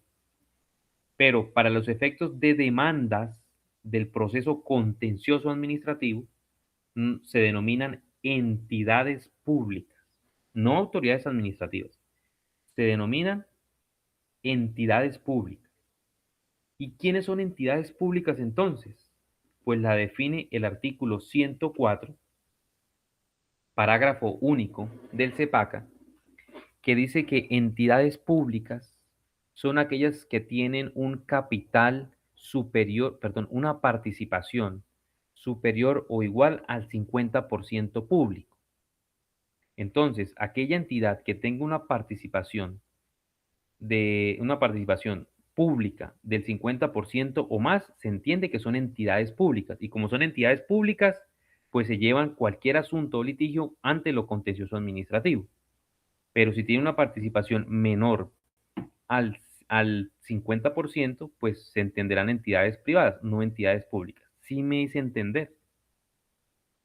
Por si acaso les pregunto, ¿quiénes son autoridades públicas y quiénes son entidades públicas? Bien. Un ejemplo. ¿Será que la alcaldía es una entidad pública?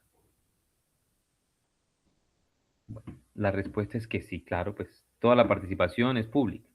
Pregunta, ¿será que ustedes, bueno, los que son de aquí de Ocaña, de pronto, pues también la conocen porque reciben el servicio? ¿Será que Expo es la empresa de servicios públicos domiciliarios de acueducto, alcantarillado? ¿Será que Expo es una entidad pública? Pues si miramos entonces la participación del municipio, miramos que es del 33%. Entonces, como es del 33%, Expo, para efectos de lo contencioso, no es una entidad pública. ¿Bien? No es una entidad pública. ¿Por qué? Porque tiene una participación menor del 50%. Bien, sí me hice entender, ¿no? Profe, es decir que lo primero que se debe mirar en cualquier situación es la participación del Estado para poder definir, ¿cierto? Sí, señorita, así es. Entonces, para poder definir si demando ante el contencioso o si es un tema ya de la jurisdicción ordinaria. Porque si es una entidad privada que tenga una capital inferior al 50% público, o bueno, que todo sea privado, pues se demanda, lo que pase se demanda ante la jurisdicción ordinaria. Pero si en cualquier demanda está involucrada una entidad pública para lo cual hay que verificar su participación y el 50% es superior a lo público, pues es una entidad pública y se demanda ante el contencioso, como se llame la entidad, con la denominación que tenga y de la naturaleza que sea. Bien. Lo que pasa, pues, que hay unas muy fácil de descifrar. Por ejemplo, si yo voy a demandar al Ministerio Nación, pues yo sé que eso es una entidad pública. Si yo voy a demandar al ICBF, pues yo sé que es una entidad pública. Pero no, pero si voy a demandar a Ecopetrol, Ecopetrol será una entidad pública. Pues toca mirar la participación. Realmente no la conozco, pero toca mirar si es una entidad pública. Bien, sí, cómo tiene la participación. EPM es una entidad pública, pues hay que mirar la participación. Pero pues hay otro, por ejemplo, si yo hablo del IMPEC, pues el IMPEC sé que es una entidad pública. Si yo hablo, por ejemplo, de Invías, pues es una entidad pública. Si yo hablo de la Procuraduría, pues es una entidad pública. Bien, entonces hay que mirar su participación. Una vez hecha esa claridad sobre estas dos definiciones, vamos a hablar del objeto de lo contencioso administrativo. Una cosa es lo que hace el derecho administrativo y otra cosa es el objeto del derecho administrativo.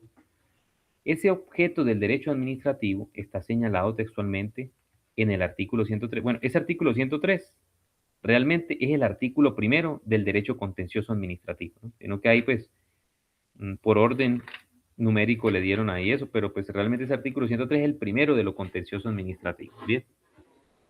Entonces, ¿cuál es el objeto de lo contencioso administrativo? Muy fácil, para que no se aprendan ese artículo 103 de memoria. El objeto de lo contencioso administrativo es muy fácil. Es la efectividad o la materialización o la exigencia, el nombre que le quieran poner, ¿sí? La efectividad de los derechos sustanciales que están en nuestro ordenamiento jurídico y la preservación de un orden jurídico. ¿Cómo así que la efectividad de los derechos en nuestro ordenamiento jurídico, los derechos sustanciales? Bueno, pasa lo siguiente, ¿no? Realmente el CEPACA es un código de procedimiento y de proceso. Procedimiento, la primera parte, proceso, la segunda parte. Pero miren ustedes que el CEPACA no tiene derechos sustanciales. Bueno, o uno que otro artículo, pero realmente no es del derecho sustancial, ¿no? Porque, por ejemplo, si ustedes estudian laboral, en laboral hay un código sustantivo que tiene los derechos sustanciales y hay un código procesal. Si ustedes buscan civil, hay un código civil que habla de derechos y hay un código general del proceso. Si ustedes hablan de laboral, o perdón, de penal, hay un código penal que tiene la sustancia y hay un código de procedimiento penal que tiene el proceso. Bien. En el derecho administrativo pasa algo muy curioso y contencioso. No hay un código sustantivo administrativo, porque la sustancia, es decir, esos derechos sustanciales, esas normas jurídicas que tienen derechos sustanciales, la sustancia del derecho. ¿Cómo así que la sustancia? Pues, por ejemplo, hablar de la carrera administrativa.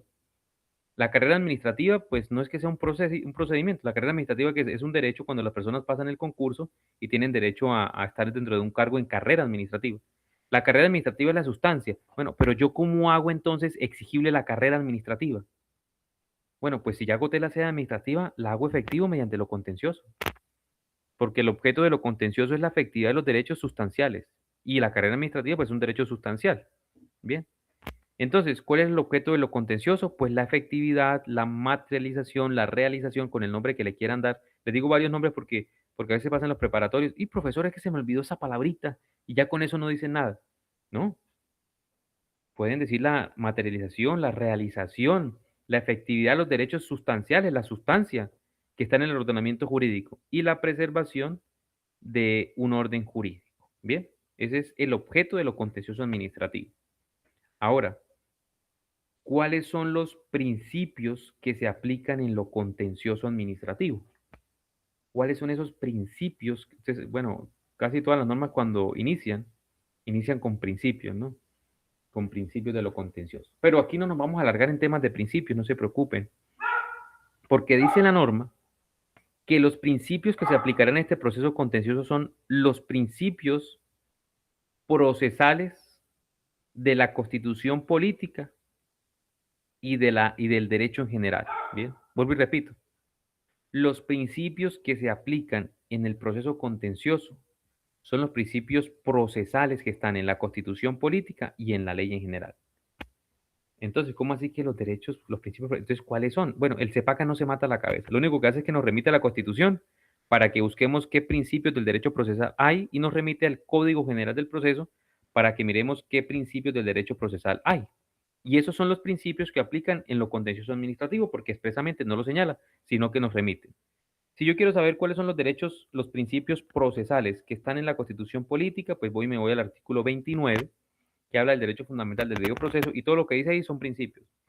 Y también me puedo ir al artículo 33 o al artículo 31, que hablan de que no se puede hacer más gravoso cuando es apelante único, o se dice también sobre quién no estoy obligado a declarar. Es decir, principios de constitucionales del derecho procesal. Y los demás derechos procesales o principios se encuentran en el Código General del Proceso. Si no estoy mal, desde el artículo 2 como hasta el artículo 14. Ahí están. No se preocupen, no los vamos a preguntar, no los vamos a ver, pero sí deben saber que los principios que aplican en lo contencioso son los que están en la Constitución y en los que están en el derecho procesal general. Sin embargo, hay un solo derecho, un solo principio que expresamente señala el CEPAC. Hay uno solo, y es el principio de la igualdad. Bien, pero este principio de la igualdad yo no lo debo entender como ese principio de igualdad que está consagrado en el Código General del Proceso, sino que este principio de igualdad realmente lo que me habla a mí es de la seguridad jurídica. Porque lo que dice este principio de igualdad, textualmente se los voy a leer, dice que en virtud del principio de igualdad, todo cambio de jurisprudencia sobre el alcance y contenido de las normas debe ser expresa y suficientemente explicado y motivado en la providencia que lo contenga. O sea, que si alguna decisión judicial se va a apartar de lo que diga la jurisprudencia, tiene que estar muy bien fundamentada para que se aparte de lo que diga la jurisprudencia del Consejo de Estado. Porque se entiende que todas las decisiones providencias judiciales de la jurisdicción contenciosa tienen que estar conforme a la jurisprudencia del Consejo de Estado para garantizar lo que se llama la seguridad jurídica. ¿Qué es la seguridad jurídica? Pues que las decisiones sean concordantes, sean conformes. Entonces, imaginan, por ejemplo, hay un asunto de los profesores, ¿no? De las cesantías. Los profesores del magisterio, pues es lo mismo, los mismos derechos para todo el país. Pero entonces, ¿qué tal que yo demande en Cundinamarca y gano el proceso? Y demande en Norte de Santander y pierdo el proceso. Y demando en el Cesar y me va regular porque unas cosas me la dieron y otras no. O sea, el mismo asunto en diferentes partes geográficas se puede resolver de manera diferente, porque cada juez le puede dar una interpretación diferente. Pero lo que busca el principio de igualdad es que las decisiones sean uniformes, porque tiene que garantizarse una seguridad jurídica, es decir, que las decisiones, independientemente de donde yo las presente, pues tienen que ser conformes o tienen que ser igualitarias, tienen que ser concordantes. Y esa concordancia pues me dará la jurisprudencia del Consejo de Estado. Pero si hay un juez que se aparta de esa jurisprudencia, tiene que sustentar esa sentencia. Mejor dicho, una cosa mejor que el Consejo de Estado. ¿Bien? Para decirles. Es decir, es el principio de igualdad sobre la seguridad jurídica. Sin embargo, en los principios procesales generales también hablan de igualdad, sobre todo la igualdad de armas. Recuerden de todas maneras que la igualdad no quiere decir, hablando no de igualdad de seguridad jurídica, ¿no? Sino la igualdad en general del proceso. No quiere decir que la igualdad es que todos seamos iguales, sino que dentro de esa igualdad hay una discriminación positiva. Es decir, aquellos que tienen un trámite especial o aquellas personas que tienen una especial vulnerabilidad, pues hay que darle un trámite especial. Y aquellos que están en condiciones normales, pues sí, pues se le da el procedimiento normal. ¿Bien? Por eso se ha dicho que es una discriminación positiva o favorable. Bueno, entonces, ese es el principio, el único principio de igualdad. Por si les pregunta cuáles son los principios que rigen el contencioso administrativo, pues los principios procesales que están en la Constitución, los principios procesales que están en el Código Nacional del Proceso y expresamente el principio de igualdad, pero sobre todo de la seguridad jurídica, de la cual señala que las decisiones de la jurisdicción contenciosa no pueden separarse de la jurisprudencia a menos que fundamenten muy bien esa decisión. Bien. El mismo CEPACA nos dice a nosotros en el artículo 103 cuáles son los deberes que se tienen dentro del proceso contencioso administrativo. ¿Bien? ¿Cuáles son esos deberes que se tienen ante el proceso contencioso administrativo? Bueno, los deberes que se tienen ante el contencioso administrativo no es otro que dice que quienes acudan al proceso contencioso administrativo tienen las cargas procesales y probatorias previstas en este código. Bueno, esto suena así muy bonito, ¿no? Pero esto más bien es un llamado de atención, un llamado a la responsabilidad, porque dice, quien asuma un proceso contencioso tiene las cargas probatorias y procesales que señala el código. ¿Cómo así que las cargas procesales y probatorias? Bueno, lo que digan tienen que probarlo. Y tienen que probarlo dentro de las etapas del proceso contencioso.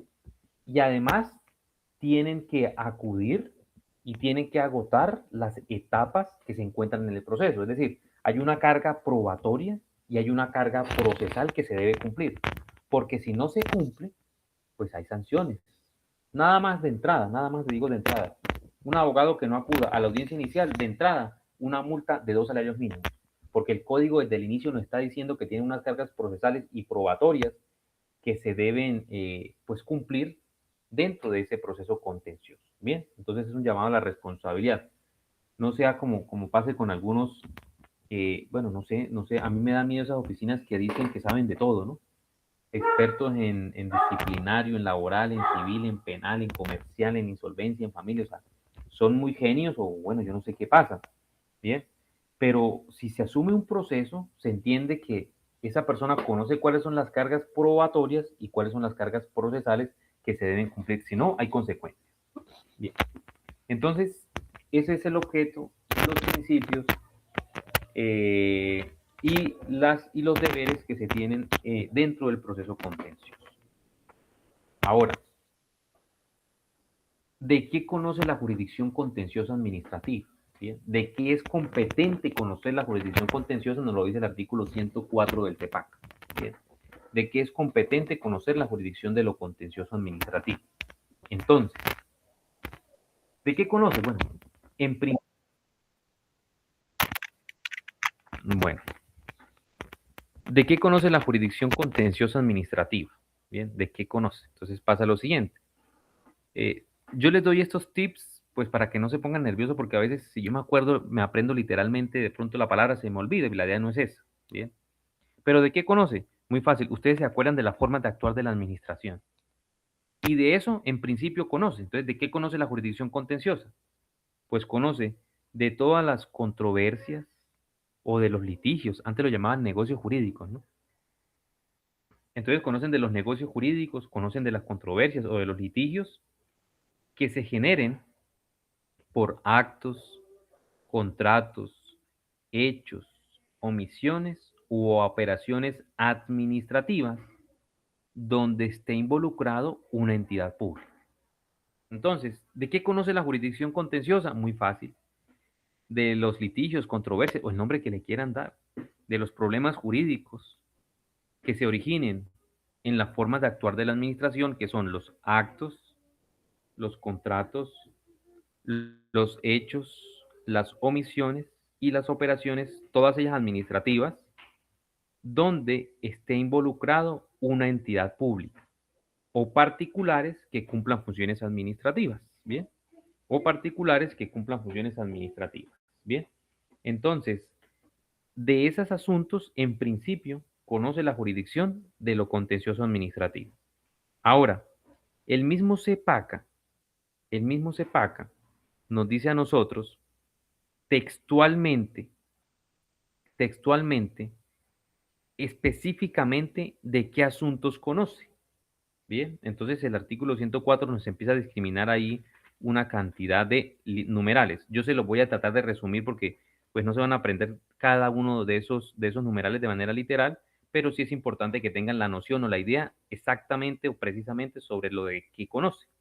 Entonces, para resumirles, concretamente de qué conoce la jurisdicción contenciosa administrativa. Bueno, primero, conoce de cualquier responsabilidad extracontractual del Estado, cualquier responsabilidad contractual del Estado, ¿bien? De cualquier responsabilidad extracontractual del Estado.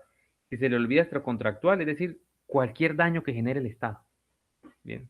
Cualquier daño que genere el Estado, ¿bien? De eso responde, de eso conoce la jurisdicción contenciosa. ¿De qué más conoce?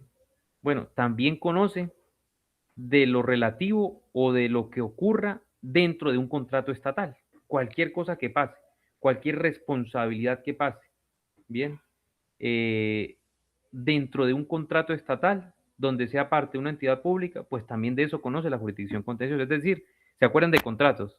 Conoce de la responsabilidad extracontractual y conoce la responsabilidad extracontractual. Contractual dentro de un contrato estatal. Extracontractual, pues cuando no hay vínculo con la entidad. Bien, de eso conoce. ¿De qué más conoce la jurisdicción contenciosa? Bueno, conoce de todos los contratos celebrados bueno, o de los contratos celebrados por las entidades prestadoras de servicios públicos domiciliarios cuando se deban incluir cláusulas exorbitantes. Conoce de los contratos que se hagan por las empresas prestadoras de los servicios públicos domiciliarios cuando deban incluirse cláusulas exorbitantes. ¿Qué son las empresas de servicios públicos domiciliarios? Bueno, la ley 142 del 94 nos dice cuáles son los servicios públicos domiciliarios y ahí como en el artículo segundo nos dice que los servicios públicos domiciliarios son el servicio de agua, el servicio de energía eléctrica, el servicio de telefonía móvil fija, el servicio de gas, el Internet no es un servicio público domiciliario, ¿no? Entonces, las empresas prestadoras de servicios públicos domiciliarios eh, que deban incluir cláusulas exorbitantes. ¿Qué son las cláusulas exorbitantes? Bueno, las cláusulas exorbitantes es un tema de contratación pública, ¿no? Pero como aquí lo menciona, las cláusulas exorbitantes es que en los contratos del Estado se pueden incluir cláusulas que están a favor del Estado. Y no es porque haya una desigualdad, sino porque el Estado representa el interés público y los recursos públicos. Entonces, por ejemplo, hay una cláusula exorbitante que dice que si hay duda de interpretación, se interpreta a favor de la entidad pública. Es una cláusula exorbitante. Eso no se puede poner en un contrato civil, ¿no?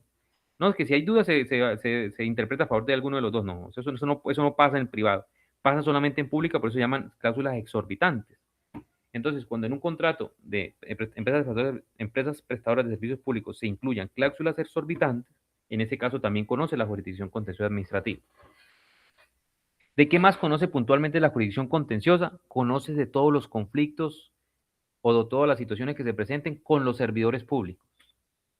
Todo lo que pase con los servidores públicos. Ustedes saben que pues el Estado tiene trabajadores. Lo que pasa es que no se llaman trabajadores, se llaman servidores públicos, ¿no? Lo vimos en la clase anterior.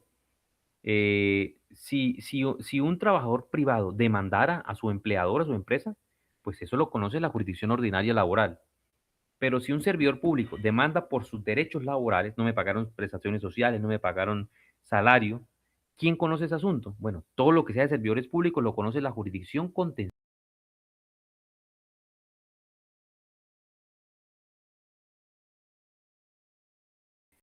¿De qué más conoce la jurisdicción contenciosa de los actos políticos y de gobierno. ¿Qué son los actos políticos y de gobierno? Bueno, son actos o actuaciones que solamente pueden realizar los gobernantes, presidente, gobernadores y alcaldes. Hay situaciones, por ejemplo, la disolución de una marcha o de una manifestación.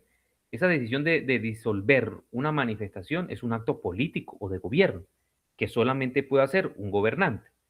Si ahí pasa algo en esos actos políticos de gobierno, pues entonces de eso conoce la jurisdicción contenciosa administrativa. ¿De qué más conoce la jurisdicción contenciosa administrativa?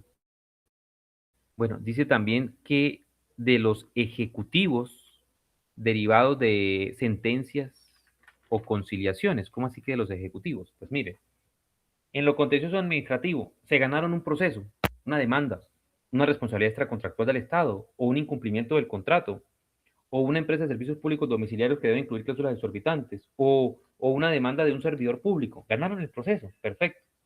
No sé, supongamos, aquí hablando, no caería mal ganarse un proceso 500 millones de pesos en contra del Ministerio de Educación Nación. ¿Bien? 500 millones de pesos. Pregunta es, ¿ustedes qué harían con esa sentencia que ya está ejecutoriada y está en firme? ¿Qué harían con esa sentencia? Muchos dirían, no, pues toca ir a cobrarla. Bueno, ¿y cómo se cobra? Se cobra pues mediante un ejecutivo. ¿Quién conoce el ejecutivo? Pues lo conoce el mismo contencioso administrativo. Bien.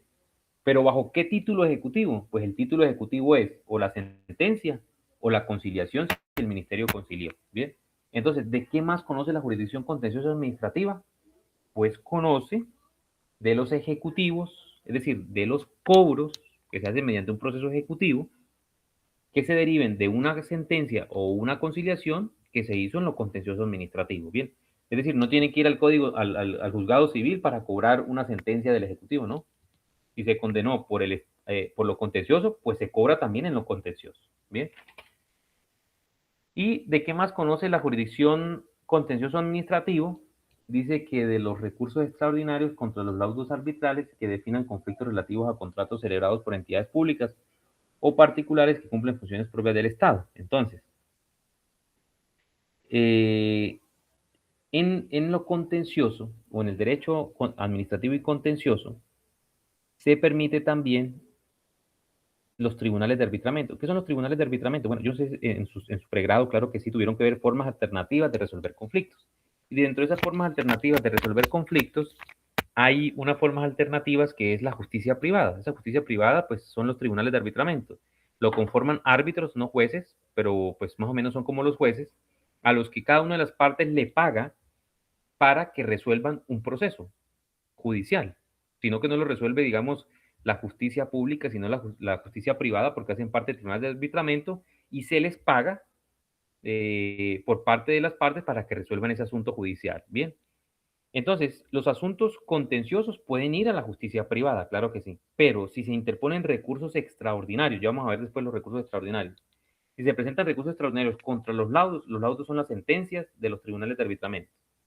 Si se presentan recursos extraordinarios contra los laudos, que son las sentencias de los tribunales de arbitramiento, donde se resuelvan conflictos de contratos estatales, esos recursos extraordinarios contra esos laudos los conoce la jurisdicción contenciosa administrativa. Bien. Los conoce la jurisdicción de lo contencioso administrativo. Bien. Bueno, entonces ya sabemos de qué asuntos conoce la jurisdicción. Un resumen rápidamente como para ambientar el tema. ¿Se les viene a la cabeza a ustedes de qué conoce la jurisdicción? ¿Se acuerdan de la forma de actuar de la administración? Contratos, hechos, omisiones, operaciones y actos administrativos, ¿bien? Donde se involucre una entidad pública o un particular que ejerza funciones administrativas. Y se acuerdan además que especialmente conoce de la responsabilidad contractual y extracontractual, de los contratos de empresas prestadoras de servicios públicos domiciliarios, donde deben incluirse cláusulas exorbitantes. Se acuerdan de todos los problemas que tengan los servidores públicos. Se acuerdan de los actos políticos y de gobierno y se acuerdan de cobrar la platica mediante los ejecutivos derivados de sentencias y conciliaciones de lo contencioso. Y se acuerdan de la justicia privada, laudos arbitrales, sentencias de la justicia privada cuando se presenten recursos extraordinarios. Bien, de eso conoce la jurisdicción contenciosa administrativa. Bueno, pero el artículo 105 del CEPACA nos habla sobre las excepciones, es decir, que aunque esté involucrada una entidad pública, de estos asuntos no conoce la jurisdicción contenciosa, por eso se llaman excepciones, porque aunque esté involucrada una entidad pública, de esto no conoce la jurisdicción contenciosa administrativa. Entonces, ¿de cuáles asuntos no conoce la jurisdicción contenciosa? Yo se los voy a resumir para que porque, bueno, es que lo que yo estoy explicando es el código. Eso es lo que estoy explicando. Pero pues quiero que de pronto lo entendamos un poco mejor y tengamos las nociones, ¿no? Porque pues no es necesario aprenderme literalmente, pues, renglón por renglón, coma por coma, pero pues hay que tener la memoria de las nociones de ese asunto. Entonces, ¿de quién no conoce la jurisdicción contenciosa por excepción, así sea una entidad pública? Entonces se van a acordar de cualquier responsabilidad contractual o extracontractual de las entidades públicas, que sean entidades financieras, crediticias o aseguradoras vigiladas por la Superintendencia Financiera. O sea, ¿cómo así? Bueno, se acuerdan del Banco Agrario. Si en el Banco Agrario pasa algún tipo de responsabilidad contractual o extracontractual dentro de sus funciones administrativas, ¿bien? Y alguien quisiera demandar, perdón, dentro de sus negocios, su giro ordinario de sus negocios, si llega a pasar una responsabilidad contractual o extracontractual dentro de sus giros ordinarios de sus negocios, y alguien quisiera demandar eso, aunque el Banco Agrario es una entidad del Estado, no se demanda ante lo contencioso, sino se demanda ante la jurisdicción privada. ¿Por qué? Porque las entidades financieras, crediticias o aseguradoras vigiladas por la Superintendencia Financiera tienen el mismo carácter y hacen las mismas actividades que los bancos y las aseguradoras, que también son vigiladas por la Superintendencia Financiera. Es decir, lo que busca esta parte del código es que aquellos que cumplan actividades financieras, crediticias y comerciales, independientemente si son públicas o privadas, sean juzgados por el mismo operador. Y para este caso, como están haciendo actividades de carácter privado, pues haciendo créditos, aunque son entidades públicas, pues lo va a resolver es la jurisdicción privada, ¿bien? No se quiso en este caso como dar una desigualdad, ¿no? Entonces, como es un banco, una entidad pública, entonces vámonos a lo contencioso.